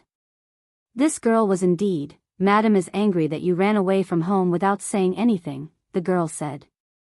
It's not the first day she knows that I like to run away from home. At most, she will go back and punish me. The 2 empresses from the time of the Constitution were quite gentle and soft, at least on the surface. The girl's mother appeared to be good-tempered to outsiders. Who knew how cruel she was when she was angry and hit her daughter? I'll be back after I put the dumplings in. The main mausoleum of Emperor Chen was not open to the public unless it was a special occasion, but the descendants of the imperial family could come to worship their ancestors. Wei Ci found something strange. The 2 women who called the girl, Crown Princess Huichang, didn't see him. The girl pulled Wei Ci through the secret passage to the main mausoleum of the Imperial Mausoleum. The surroundings were empty, except for the lights near the dome. There was only one coffin in the main mausoleum of the Imperial Mausoleum, but there were 2 corpses buried in it. Other than the direct descendants of the imperial family, no one knew the identity of the other male corpse. Some gossip experts did all kinds of research, but unfortunately, they didn't guess correctly. The girl was baffled. The male corpse in the coffin was also her ancestor. To put it bluntly, it was her family matter. What was the point of outsiders studying it? Wei Ci saw the girl put the 2 dumplings on a plate and respectfully saluted her. She said, "This is the first time I've seen my ancestor's spirit. The portrait left by my ancestor is quite realistic. Otherwise, I wouldn't have recognized it." Wei Ci was speechless. This child was a bit smart. "I'm here to see her. What happens after you see her?"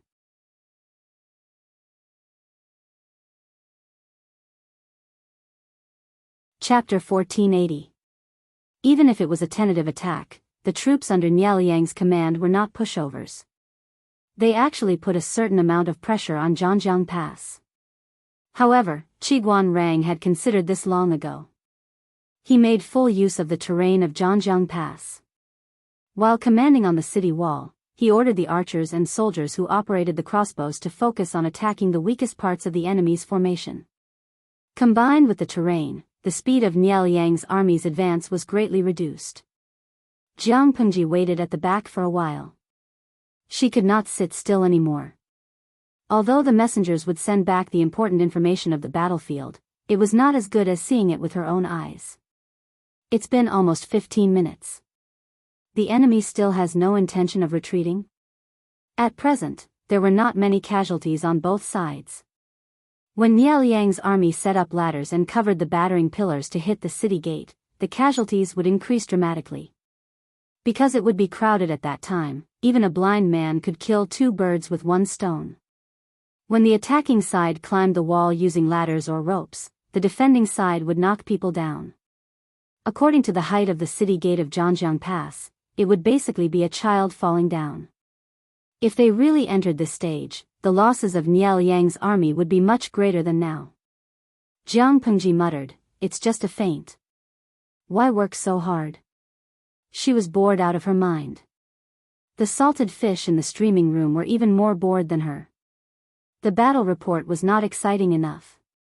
They wanted to watch the battle at the front line. Just listening to the battle report felt like scratching an itch.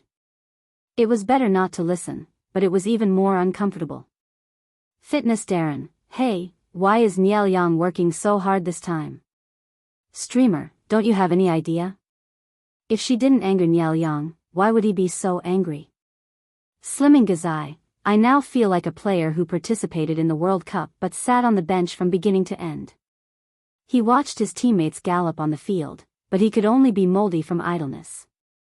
Isn't the streamer a husky? Can you stand squatting at the back? Although many salted fish complained that the streaming room was too bloody and violent, there were also many salted fish who liked it. Jiang Pengji was a battle maniac who fought on the front line, but now she was sitting on the bench. Those salted fish felt bad for her. The salted fish fanned the flames. Jiang Pengji was someone who could not sit still. She immediately decided to climb up the city wall and join in. Everyone, the flames of war raged on the city walls. The enemy army had already set up ladders in an attempt to scale the walls and fight. Qiguan Rang and his companion were able to keep their composure. The enemy did not panic after setting up the ladder. They waited for them to climb 2/3 of the way up before pushing the ladder down. The ropes they threw up were treated the same way. However, the same method did not work every time. The enemies swarmed over like hornets and gathered under the city walls. The enemy archers used arrows that had been smeared with black oil to disrupt the guards on the walls. At the same time, they provided cover for the soldiers climbing the walls. Their coordination was excellent. The area of the city walls was limited, and the number of guards was naturally limited as well. If these people panicked, they would not be able to effectively push the enemy down, and the city walls would definitely fall. Qiguan Rang and Sun Wen would not make such a mistake. The soldiers under Jiang Pengji's command were the most obedient. They had been brainwashed by the camp's political commissar for a few years after they entered the military camp. Even if they were all afraid of death, when the horn sounded, they would still rush forward, because their bodies had already formed a reflex response to the command. Sun Wen was still merciful. He ordered the soldiers in the watchtower to observe the abnormal movements of the enemy's rear defense line. He also ordered the archers to divide into 3 waves. The first wave would shoot at the enemy archers at the front line below the city walls. After shooting, they would retreat half a step and let another wave of archers fill in the gaps as much as possible. The third wave was responsible for the enemies who tried to climb up the city walls. In addition, there were soldiers holding red-tasseled spears. They aimed at the enemy's eyes, cheeks, throats, and other parts and directly stabbed them down. There seemed to be many soldiers on the city walls, but the rhythm of the battle was fast and steady. Qiguan Rang's side was much more ruthless. Not only did archers and soldiers with long spears interfere with climbing the walls, but he also poured water and burned charcoal. When a basin of boiling hot water was poured down, the faces of the soldiers at the top of the ladders were basically scalded. The soldiers at the bottom were not only hit in the face by objects thrown from high up in the sky, but the unlucky ones were also splashed by hot water and charcoal. If it was not for the lack of time, Qiguan Rang wanted to embed iron caltrops on the battlements of the city walls. If the enemy dared to climb the wall, their hands and feet would be pierced and bloody. However, this proposal was rejected by his lord. The reason was simple. Iron caltrops are not made of iron. In addition to these routine operations, Qiguan Rang also hung iron planks covered with thick iron nails on the city walls. The soldiers only needed to loosen the ropes to stab the iron planks at the enemies who tried to climb the wall. When they pulled the ropes back, the corpses of the enemies, which were riddled with holes, would be knocked down the city walls. After a wave of probing, the enemies could not successfully climb the city walls. On the other hand, Niao Yang carefully noted down the defensive objects used by the enemies on the city walls. The first wave of attack did not gain much of an advantage. Nie Jun did not give up. Instead, he ordered the soldiers to push dozens of catapults. The catapults of this era were not Jiang Pengji's original creation. They were also used on a large scale during the war. They could be considered a weapon of mass destruction in war. The giant catapults she used to attack Shingan district had been improved several times. Their overall performance, whether it was the accuracy of the fixed-point projectiles, the projectile distance, or the force of the attack, was much higher than the average standard of this era. Of course, as a big country among the 5 countries, Zhongzhao's technological level was not low. Even if the power of the catapults in front of them was not as good as the ones prepared by Jiang Pengji, they were not weak. Thinking of this, Qiguan Rang, who had originally planned to hide his trump card, had no choice but to reveal one of his trump cards. The size and transportation of the catapults were a big problem. Jiang Pengji asked Zhang Ping and the others to research other models of catapults. They gave up a certain carrying capacity in exchange for a longer throwing distance and more dexterity, further simplifying the operation. The simplified operation meant that the time from loading, throwing, and firing of the catapults was shortened. When the enemy fired one shot, their side could throw 3 times and adjust the angle of the projectile. Who wouldn't hurt each other? Although the power of the catapults was great, Zhangjiang Pass was a dangerous pass. The stones used to build the city walls were huge stones used to build the Great Wall. They were huge and dense. It was difficult for ordinary heavy objects to pose a threat. Niao Liang's army had obviously considered this point, so they aimed at the soldiers on the city walls. Because of the height of the city walls, the distance of the catapults could not be too far, which happened to be within the range of the ballistae on the city walls. When Zheng ordered the soldiers to aim at the joints of their catapults, Qiguan Rang's expression was solemn. Seeing the enemy deploy the catapults, he was already in a bad mood. When he heard the familiar voice, he almost choked. My lord. It's dangerous here. Please leave immediately. Qiguan Rang was well aware of the power of the catapults. Even if his side retaliated, the casualties would not be reduced.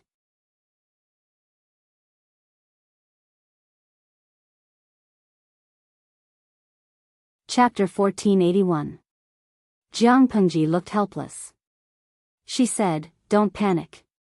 Do you know how to be steady?" Qiguan Rang's most precious feather fan was thrown aside. If he was not rational, he would have carried her away. Whether he could win or not, that was another matter. "My lord," Jiang Pengji said, "if you have the time to persuade me, do as I say. Order people to adjust the angle of attack and aim at the joints of the enemy's catapult. As long as their catapult is destroyed, the crisis will naturally be resolved. If not, order people to use fire arrows." Most catapult carts were made of wood. It was not that it was bad to use metal, but because the smelting technology was not good, there was not much copper and iron produced. If the catapult was made of metal, it would not be easy to transport in war. The cost was high, so wood was better. Because it was made of wood, the joints were either tied with mortise and tenon or thick ropes. The former was fine, but the latter was easy to loosen.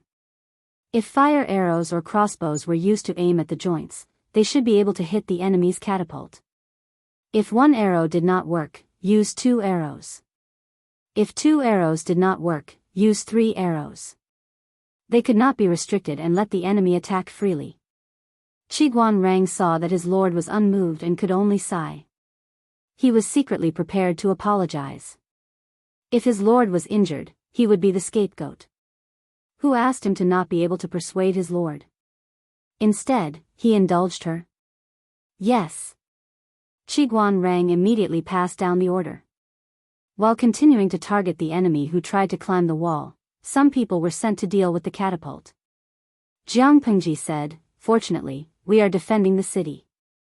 The catapult can be covered by the wall.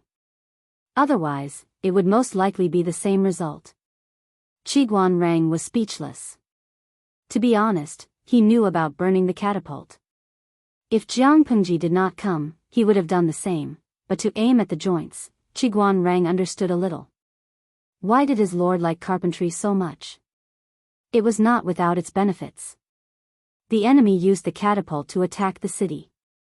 Naturally, they would not carelessly leave an empty space. The catapult was also heavily protected. Jiang Pengji asked a soldier operating the crossbow to stand up and give his seat to her. Although she could not kill to her heart's content, she could also show off her archery skills. Seeing this, Qiguan Rang could only sigh and ask the soldiers to protect her to prevent her from being injured by stray arrows. The power of the ballistae was obvious to all, not to mention the fact that the ballistae they were using now were the strengthened version that had been improved several times. Not only did it have additional parts to assist in aiming, but its shooting range was also much better than the original version. The battle cries were deafening outside, but Jiang Pengji had no distractions. All she had to do was aim and fire. This version of the bed crossbow also had an enhanced continuous firing function. There was no need to stop shooting when reloading the arrows, because there were other soldiers helping to reload. For the sake of safety, the other soldiers who operated the ballistae chose to attack the base or other fixed parts of the catapult. Jiang Pengji chose to attack the lever of the catapult. Even though the lever could move, for Jiang Pengji, a fixed target and a moving target were the same. In addition, choosing the lever as a target also had its advantages. At the very least, it wouldn't be as crowded as the base. From the perspective of the salted fish, they did not even know which catapult Jiang Pengji had chosen, let alone the location of the catapult. When she shot several arrows at lightning speed, each arrow hitting the same part of the throwing lever, the salted fish could only cheer for Jiang Pengji. Meng Xian Xiao Kuai, I gracefully present this year's knee to the streamer. Please accept it. Qi Qingcheng, as a salted fish, can I ask a question in a low voice? Why are you cheering for me again? The battlefield was chaotic. Every salted fish had a different focus. The streaming room was a live broadcast, so it was impossible to replay it. Therefore, many salted fish did not know what had happened. They just followed suit and cheered for her. Anyway, it couldn't be wrong. Xinxiang warning, with my excellent dynamic vision, I can responsibly tell you how awesome the streamer's operation is. That soul imprint just now was simply too cool. At the same time that the enemy's catapult shot, the streamer shot several arrows and broke the throwing lever. The lever broke, and the catapult did not have enough strength. It fell from the sky and hit the enemy's camp. Such a huge rock could probably smash 3 or 4 people into meat paste. Jiang Pengji pursed her lips tightly and asked someone to adjust the angle to another catapult within the shooting range. Huge rocks were thrown from above and below the city walls. Both sides suffered heavy casualties. Jiang Pengji's hands were still steady and she did not sweat. With a series of maneuvers, she accurately destroyed 5 of the enemy's catapults. The pressure on the city walls within the range of the 5 catapults was instantly reduced. The other soldiers also had some gains. When the pressure on their side was reduced, the pressure on the enemy soared. Niao Liang, who was supervising the battle from the rear, frowned deeply. His pale face made the green in his eyes look even more terrifying. "My lord," Niao Liang said, "I underestimated Lu Shi's ability." In less than 15 minutes, the enemy had successively destroyed the catapults within a small area.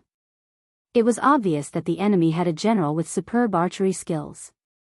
Every one of these catapults had been broken by the enemy's attack on their weak points during the process of being launched.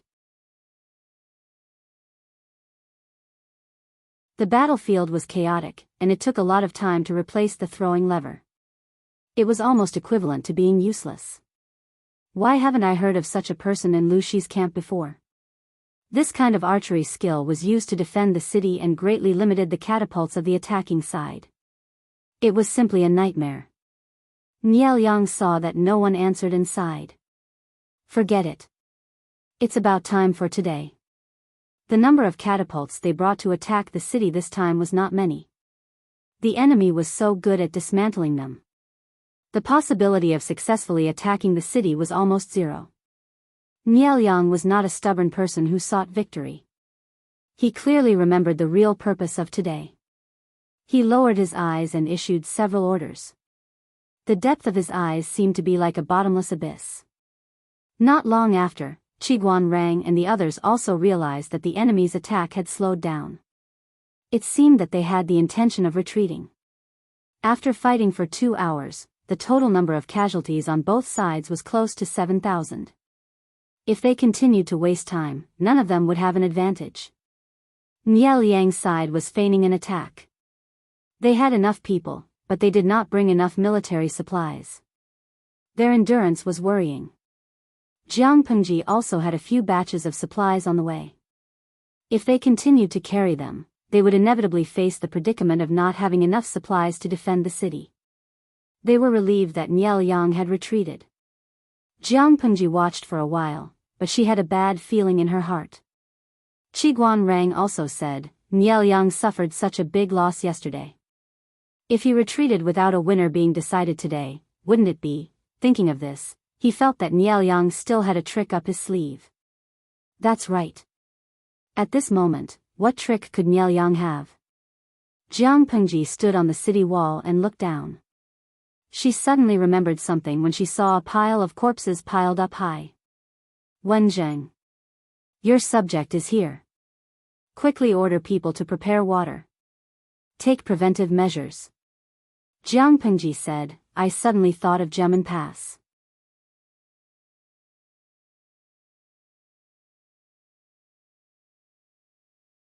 Chapter 1482. Gemin Pass? Qiguan Rang frowned. He seemed to remember something and asked in surprise, "My lord, do you mean to attack with fire?" Jiang Pengji pointed at the corpses piled up at the foot of the city wall. Some were dead, some were still breathing, but their injuries were too severe. They were probably struggling at death's door. She said, "Although there's no dry wood nearby to help with the burning, it's not easy to put out these corpses when they burn." That was the only guess Jiang Pengji had left after thinking about it. She didn't know if she had guessed correctly, but it was better to be prepared. It was better to be more vigilant.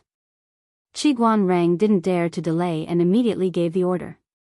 Although they reacted fast enough, they still couldn't keep up with the changes on the battlefield. Nieliang didn't retreat immediately. Instead, he chose to retreat while fighting. He wanted to maintain order and reduce casualties as much as possible. When two armies fought, retreat was also important. If one side was defeated and fled without a second thought, it was basically over. The enemy could take advantage of the chaos and chase after them.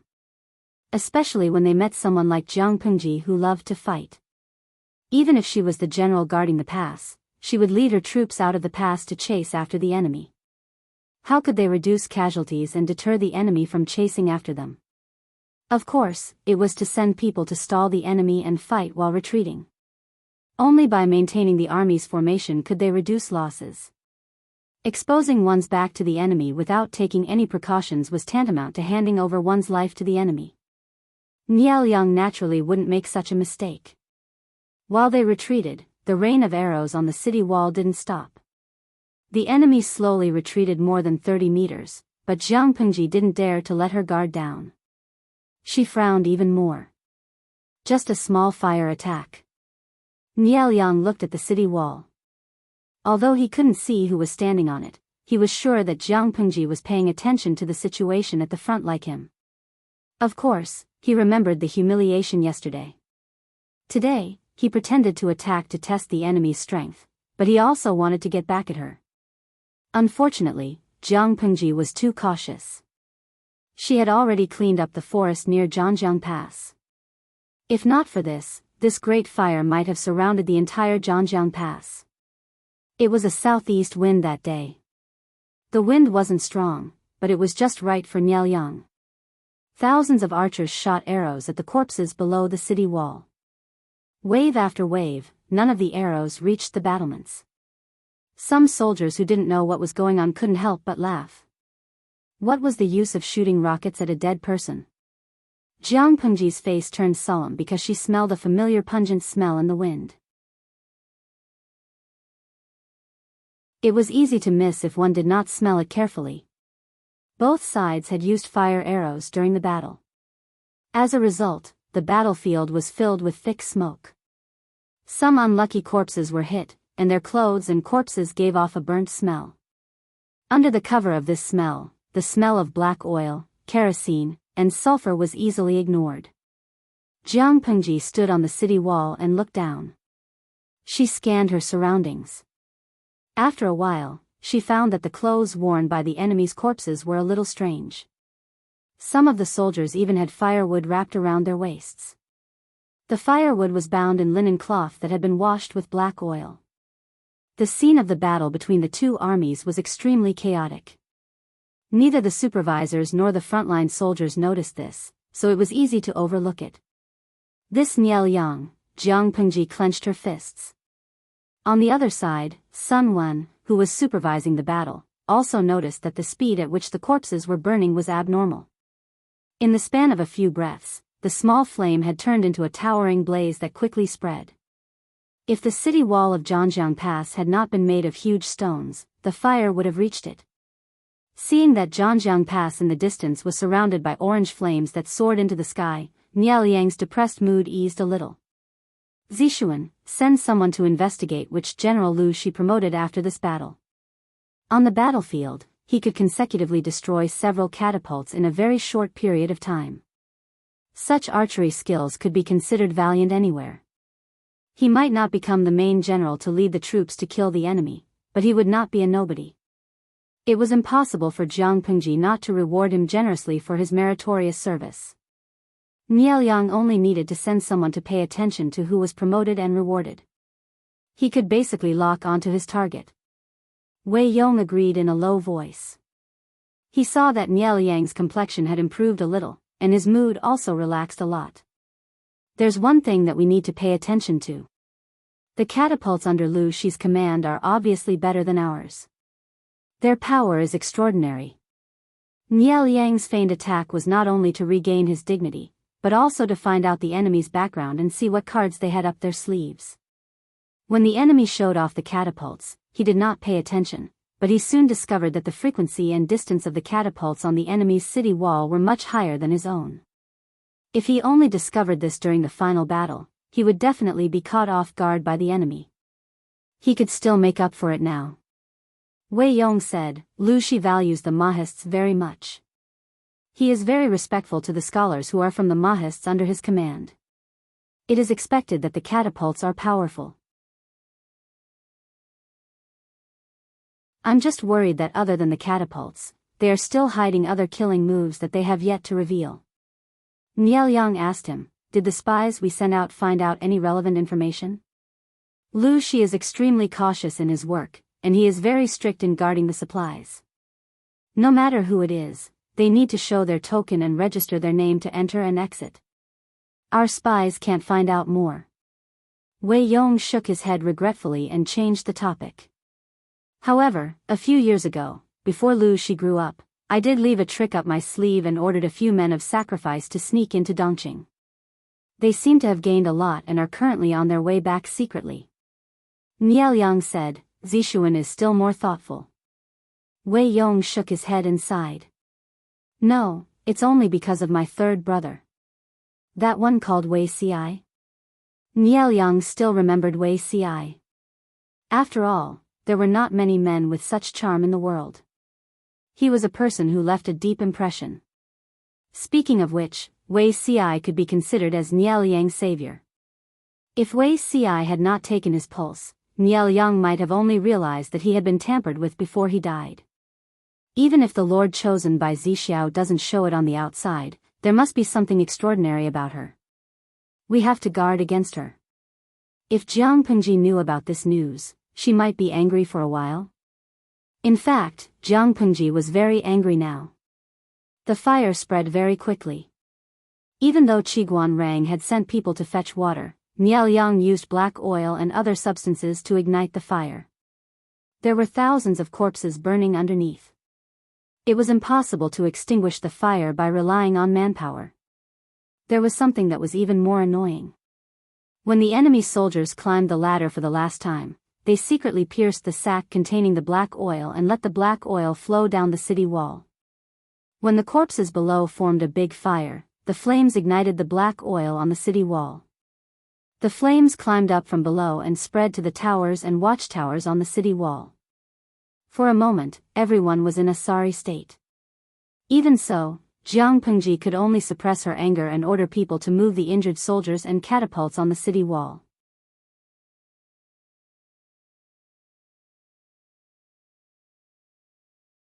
Chapter 1483.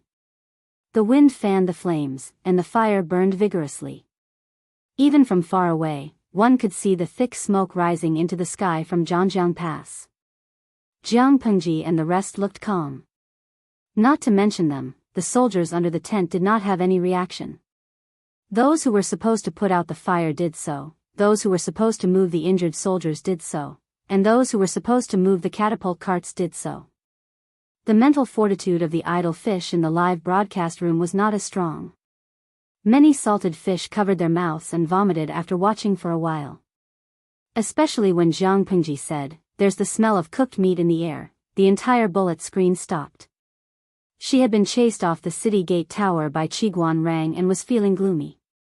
When she saw the salted fish's reaction, her depressed mood rose a few notches. Host V, no way. How many years have you been with me? What kind of bloody and violent scenes have you not seen? This is just a small matter. Calm down. There were some things that the more one saw, the more one would naturally calm down. They were still lacking in knowledge. Jiang Pengji spoke casually, as if what was burning outside was not thousands of corpses but thousands of suckling pigs. Tudu Feiqiu, you can never get used to this kind of thing. After all, the environment is different. Gui Kai Guo Feng Shao, once again, I'm impressed. I can travel to another world, but not in the ancient times. If I have to be in the ancient times, I can't be in troubled times. If I have to be in troubled times, I can't be a soldier. If I have to be a soldier, I can't be a pawn. The victory of the two feudal vassals was basically piled up with the lives of the soldiers at the bottom. It wasn't that the host wasn't good, it was just that as a pawn, he really didn't have any future. Yen Tianmen Grand Uncle Master, speaking of time travel, I suddenly remembered that the next round of Dream of 1,000 Years will start the day after tomorrow. Puff up proud flat chest, he's a lucky emperor after all. His treatment shouldn't be that bad. It'll be a pain in the ass if he's sent to the battlefield. Yu Long Yin, aren't they afraid of being thrown into the battlefield? Are they deserters? If they meet the streamer, maybe they can ask for her autograph and take a picture with her. The salted fish were the best at straying from the topic. Just a moment ago, they were trembling in fear, covering their mouths and vomiting. Now that their attention was diverted, they immediately began to imagine the identity of the next Dream of 1,000 Years lucky emperor. Some people teased, while others immediately came up with interesting jokes.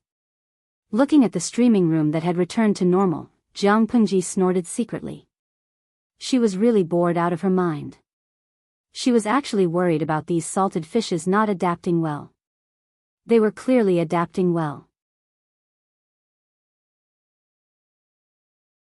She, on the other hand, should be the one worrying. Once again, I'm impressed by my brilliance. Jiang Pengji glanced at the god-slaying saber in her hand and sighed. If I hadn't cut down the nearby trees in advance, I don't know how long this fire would have lasted.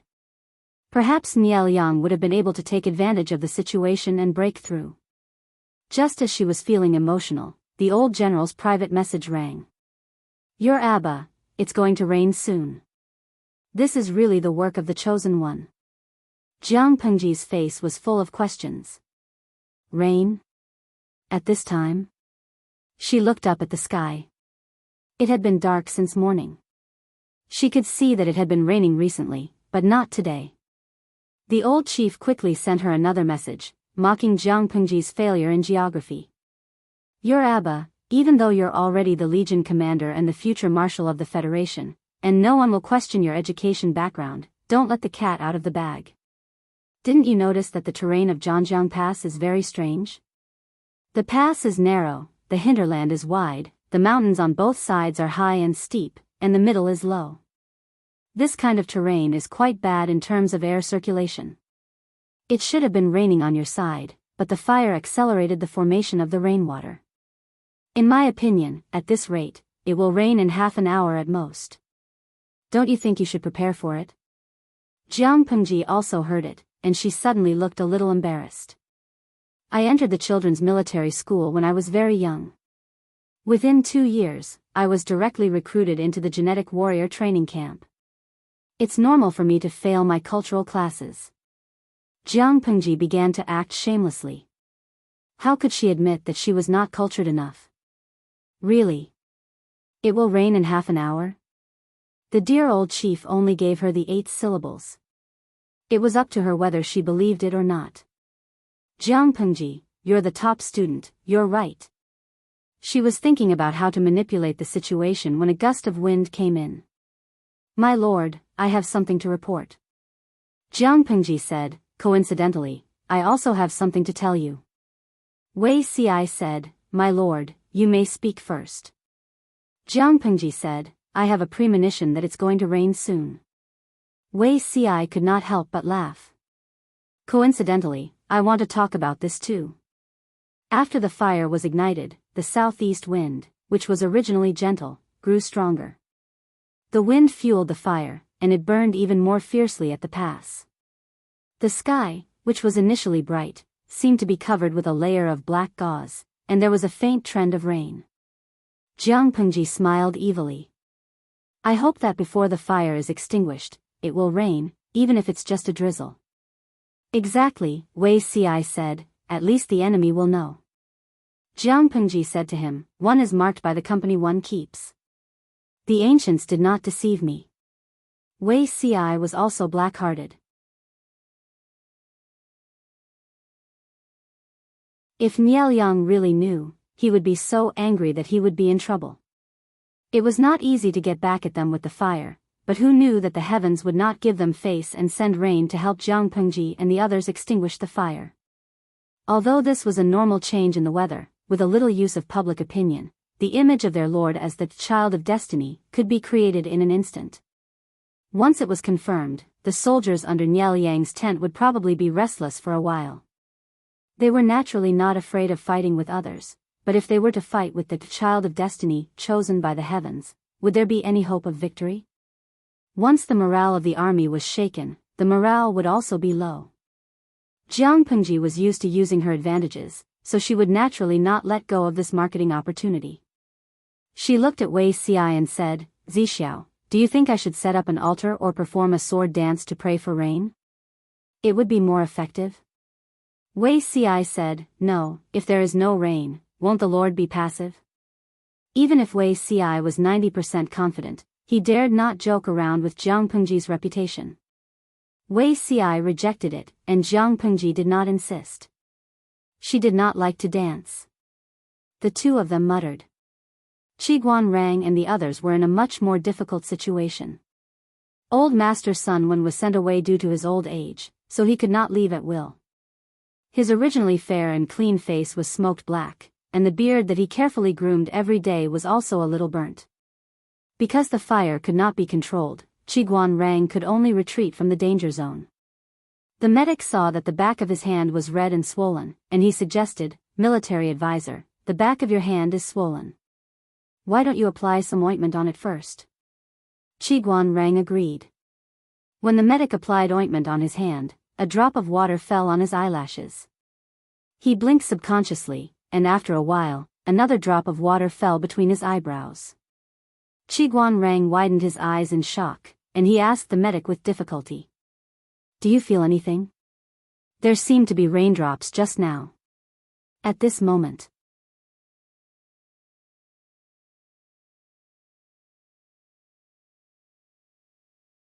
Chapter 1484. It's not an illusion, it's really raining. Qiguan Rang, who was always calm, did not care that the medics were still bandaging his wounds. He suddenly raised his hands high and pretended to catch the rain. The rain changed very quickly. At first, it was a drizzle, but soon it became a torrential downpour, drenching him from head to toe. Qiguan Rang did not care about his current embarrassing appearance. He could not help but hold his knees with both hands and bend over to laugh. He laughed so hard that he almost cried. On the other side, Sun Wen also ran into the rain. His eyes were filled with shock and surprise.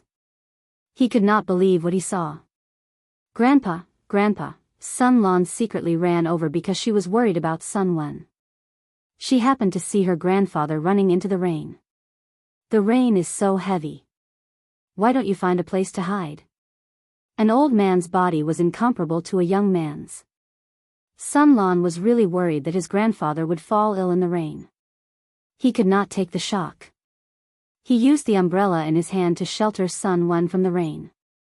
He did not care that most of his clothes were wet. Sun Lan said, "I'll take you to shelter from the rain first. I'll cook a bowl of ginger soup later to ward off the cold." Sun Wen laughed heartily as he gave his grandson a tight hug. He patted his grandson's back and said with a smile, "Today was really a joyous day. This rain couldn't have come at a better time. Ha ha ha, I can't wait to see how ugly Niel Yang and the others' faces are." Sun Wen and the Nia family had a deep grudge. Even if Niel Yang was not a real enemy, he was still a disciple of the Nia family. They were on opposing sides. It was hard to say who would win the battle that day, but Niel Yang set a big fire before he left, which made Jiang Pengji's side very embarrassed. Who knew that even the heavens could not stand it anymore? It rained heavily in time and suppressed the rapid fire. It was simply rain from the gods. Sun Wen had not laughed so freely in a long time since he left Zhongzhou and came to Dongqing. Sun Lan felt a lump in her throat when she heard her grandfather being so happy. After much persuasion, the old man was finally appeased. When the grandfather and grandson went to the commander's tent, they happened to meet Qiguan Rang, who came in the rain. Sun Wen exchanged greetings with him, smiled, and modestly offered a few pleasantries. Sun Lan could not help but say, "Even if you want to be modest, wait until you enter the main tent. You'll probably have to drink a few bowls of ginger soup." After he finished speaking, Qiguan rang and Sun Lan entered the commander's tent with smiles. He was chased out by Jiang Pengji not long after he entered. There's nothing urgent right now. You should at least change into a clean set of clothes first. Aren't you afraid of being rude? Jiang Pengji sent them out to change their clothes. She then asked the soldiers to cook a big pot of ginger soup to ward off the cold. The heavy rain came quickly. Many people were completely drenched before they could react. Jiang Pengji waited for a while before the marshal's tent was slowly filled with people. As the defending party, the casualties on Jiang Pengji's side were not small, and the losses were even greater. After all, arrows could be recycled. When cleaning up the battlefield, not only did they have to clean up the corpses, but they also had to recycle the arrows. Otherwise, based on the scale of 100,000 people, who knew how many arrows would be used to fight a battle? Who could afford to waste so many arrows? If one side won, not only would they be able to retrieve their own arrows, but they would also be able to retrieve the enemy's arrows and increase their military resources. If Nieliang retreated obediently, Jiang Pengji could send people out of the city to clean up the battlefield and recover the usable resources. In the end, Nieliang burned everything down with a big fire. He admitted his loss, but Jiang Pengji's loss could not be recovered. All in all, she suffered a great loss in this defensive battle. If it was not for the rain that struck the enemy's morale and public opinion, she would be even more depressed. Jiang Pengji was depressed, but Nieliang was so angry that he vomited blood. The Nie army retreated and left, returning to the camp in a grandiose manner. Not long after they arrived at the camp, Nieliang's son, Nie Qing, led a group of officials who had stayed behind to welcome Nieliang. Nieliang had just dismounted from the horse's back when he suddenly felt something cold on the back of his hand. What was this feeling? Not long after, another drop of water dripped on the back of his hand. He then knew that it was not an illusion. Looking at the drop of water, Nieliang's heart tightened. His face was as pale as a wall that had been painted white. "Father, what's wrong?" Nie Qing stood on the right to support Nieliang, while Wei Dan stood on the left to take care of him. "This is rain?" Wei Dan raised his hand and a few drops of rain fell on his palm. His phoenix eyes gradually widened, and his eyes were filled with shock and disbelief. Nie Qing did not understand. He felt for a while and said, "It's indeed raining. It's normal to rain at this time of year." He found that after he finished speaking, his father Nieliang's arm was stiff, as though he was forcefully holding on to something. "Father?" Nie Qing asked. Nieliang's expression turned livid. Caught off guard, he spat out a large mouthful of blood and his body fell backwards. Nie Qing was so shocked by this turn of events that he did not know how to react. It was Wei Dan who went forward to catch Nieliang and quickly helped him up. "Quick!" Wei Dan was so frightened that cold sweat broke out on his forehead. His refined voice cracked and was filled with panic. "Quick, call the doctor." Many of Nieliang's confidants knew that his body was not well, and a small number of people had also seen some clues. However, he was extremely calm in front of others. This was the first time he had spat out blood and fainted in front of others. It would not take long for the news to spread throughout the camp. Nieliang was furious this time. Even a normal person would be injured, let alone a patient like him. The doctor had used all his strength to save him and had even used strong medicine to keep him alive. Seeing this, everyone broke out in a cold sweat for him. "Do your best and leave it to the heavens. If he does not wake up tomorrow, I'm afraid." The white-haired and bearded doctor shook his head and sighed heavily. Everyone's hearts sank when they saw this. After this torment, it was already late at night. The heavy rain had finally stopped, and the puddles on the ground were filled with rainwater. Nie Qing took care of the seriously ill Nieliang, his eyes bloodshot. Nieliang frowned when he saw this. He said sincerely, "Elder brother, uncle will definitely be able to turn this into safety." Nie Qing knelt by Nieliang's bed, his face full of self-blame. He had learned of the situation at the front lines from the generals who had participated in the battle and understood why his father had spat out blood after the rain. The heavens were on the enemy's side. A heavy rain had ruined Niel Yang's plans. How could he not be furious and spit out blood? Nie Yang said, "This matter is clearly Lu Shi's fault. Elder brother, why do you blame yourself? If uncle knew, he would definitely be displeased and scold you. How could a man be so indecisive?"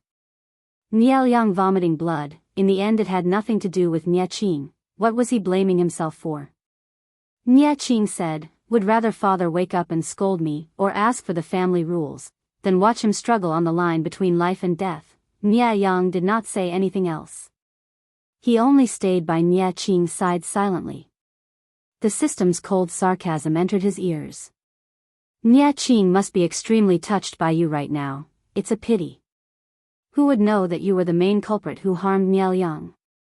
Nie Yang did not show it on his face, but he laughed coldly in his heart. Shut up. Why would the system listen? Ever since it ruthlessly punished Nie Yang, their roles had been swapped.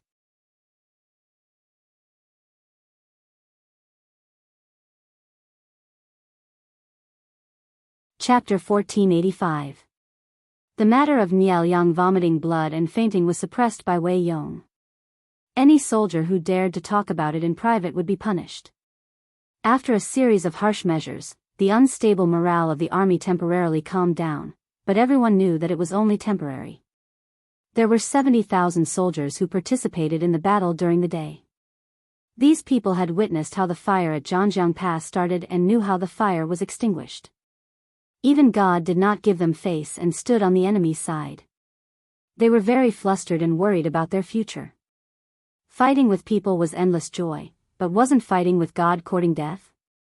That night, many people were so worried that they could not sleep well. Nie Yang also woke up in the early morning.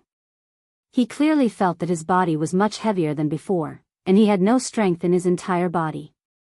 As soon as he turned his head, he saw his tired son lying on the side of the bed. Another person called Nie Yang was also lying on the side and sleeping soundly. "My lord is awake?" Wei Yong noticed that his lord was awake immediately, and his anxious mood instantly calmed down. Nie Yang used his eyes to signal Wei Yong to speak softly so as not to wake Nie Qing. He closed his eyes and thought about the reason for his coma. He sighed and asked, "What was the situation after I fainted?" Wei Yong said, "There was no movement on Lu Shi's side. Some soldiers in the camp spread rumors and dealt with it immediately. The morale of the army could not be shaken. Once it was shaken, the war would not be easy to fight." Nie Yang said weakly, "Despite all the calculations, I didn't expect God to be on her side. She calculated the hearts of men, but she lacked a trace of God's will. After all, he was an ancient person. He did not know that the fire would heat up the air on the ground and cause it to expand and rise. He also did not know that the air above would contract and sink. The two would cause the water vapor in the air to condense into clouds and mist. Recently, the weather was about to rain. Nie Yang's fire only brought the rain forward. Not knowing this, Nie Yang would naturally attribute this coincidental rain to God's will, like the others. Wei Yong said, "My lord, why do you say such depressing words? So what if it's God's will? Everything depends on human effort." Nie Yang smiled weakly. "You're right." He had never been a person who believed in fate, but this coincidence made him crazy. "My lord, please rest for a while. I will call the doctor over now." Niang was shrouded in a layer of haze, but Jiang Pengji, who was his opponent, could not cheer up. On the contrary, she flipped over the bronze table in anger.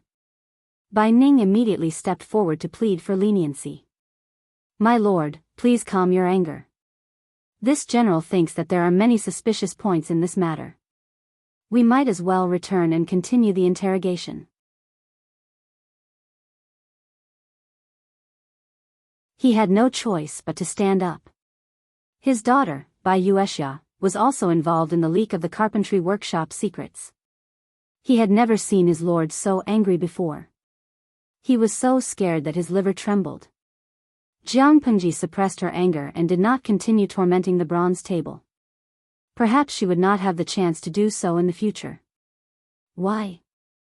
The bronze table covered with his lord's handprints was bent in her rage. Aside from Bai Ning, there were also others who stood up to plead for Zhang Ping, Xiao Guang, and the others. Jiang Pengji's anger was too terrifying. They were really worried that their lord would order the execution of the three of them in a fit of anger. Why did he want to kill them? Because many of the carpentry workshop's secrets were leaked, Zhang Ping and the other two were implicated. Old man Sun Wen wanted to say a few words to persuade Jiang Pengji to punish them lightly and spare their lives. Out of the corner of his eye, he saw that Wei Ci was as still as a mountain. He could not help but frown. Zhang Ping and Wei Ci were close friends. The former was in trouble, but the latter did not say anything. Either Wei Ci was clean and gave up on his friend Zhang Ping, refusing to plead for him and sully himself, or Wei Ci was confident that nothing would happen to Zhang Ping and the others. Sun Wen glanced at Qiguan Rang again and found that he was also as calm as Mount Tai. He held his newly made feather fan and closed his eyes in deep thought. Well, it looked like it was the latter. That was the truth. Although Jiang Pengji was angry, she did not plan to do anything to Zhang Ping and the others, let alone order their execution. She calmed her anger and glanced at the messenger. She said, "Tell me everything in detail." The matter was simple.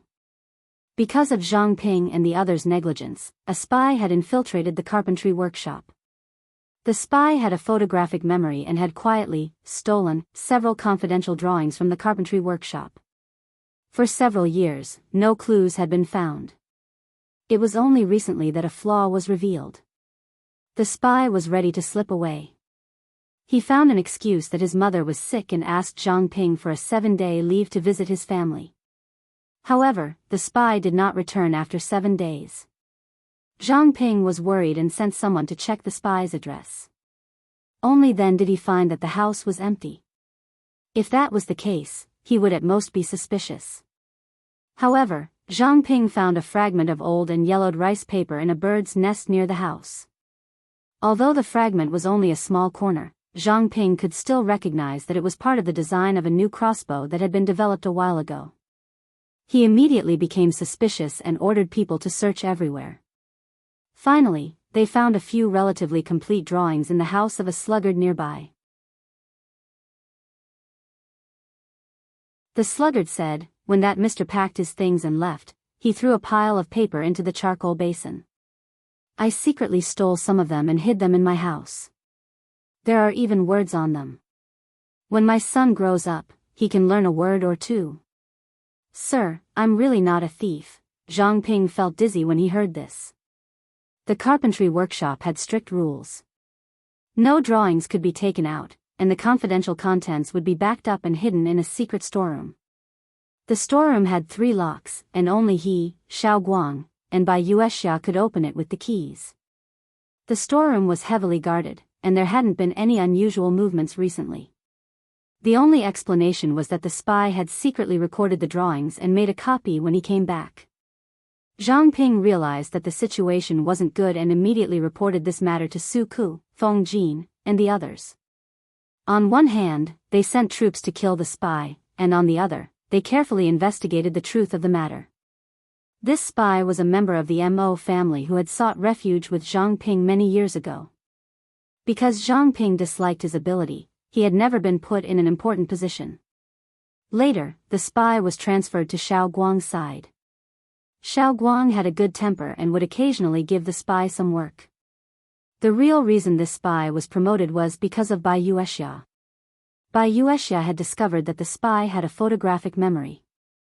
Although this person's talent was weak and his creative ability was lacking, he was honest, loyal, and willing to endure hardships. After a few years of experience, he slowly climbed up. After accumulating enough experience, Bai Yuexia would occasionally guide him, and the spy once again entered the eyes of Zhang Ping and Xiao Guang. For the past year, the spy had participated in the remodeling design and was qualified to access the confidential drawings, so he secretly made a copy.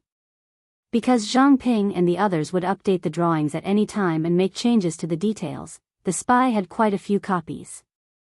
He took the final version of the draft and burned the rest, but he didn't expect a nearby sluggard to intercept a part of it. Jiang Pengji continued to ask about the spy, such as his name, background, and ancestral home. On the other side, Wei Si's brows furrowed more tightly as he listened. He had never thought that the spy would be this person. Shi Zhong, an ordinary name, was a typical example of a person who was unknown throughout his life. However, he had an extraordinary and extremely famous wife, Biyao Wuxia. Yes, in her previous life, Biyao Wuxia's husband was Shi Zhong. You're tuning into the Biyao's Wuxia Chronicles YouTube channel. Don't forget to subscribe and join us on this journey to catch the most captivating stories.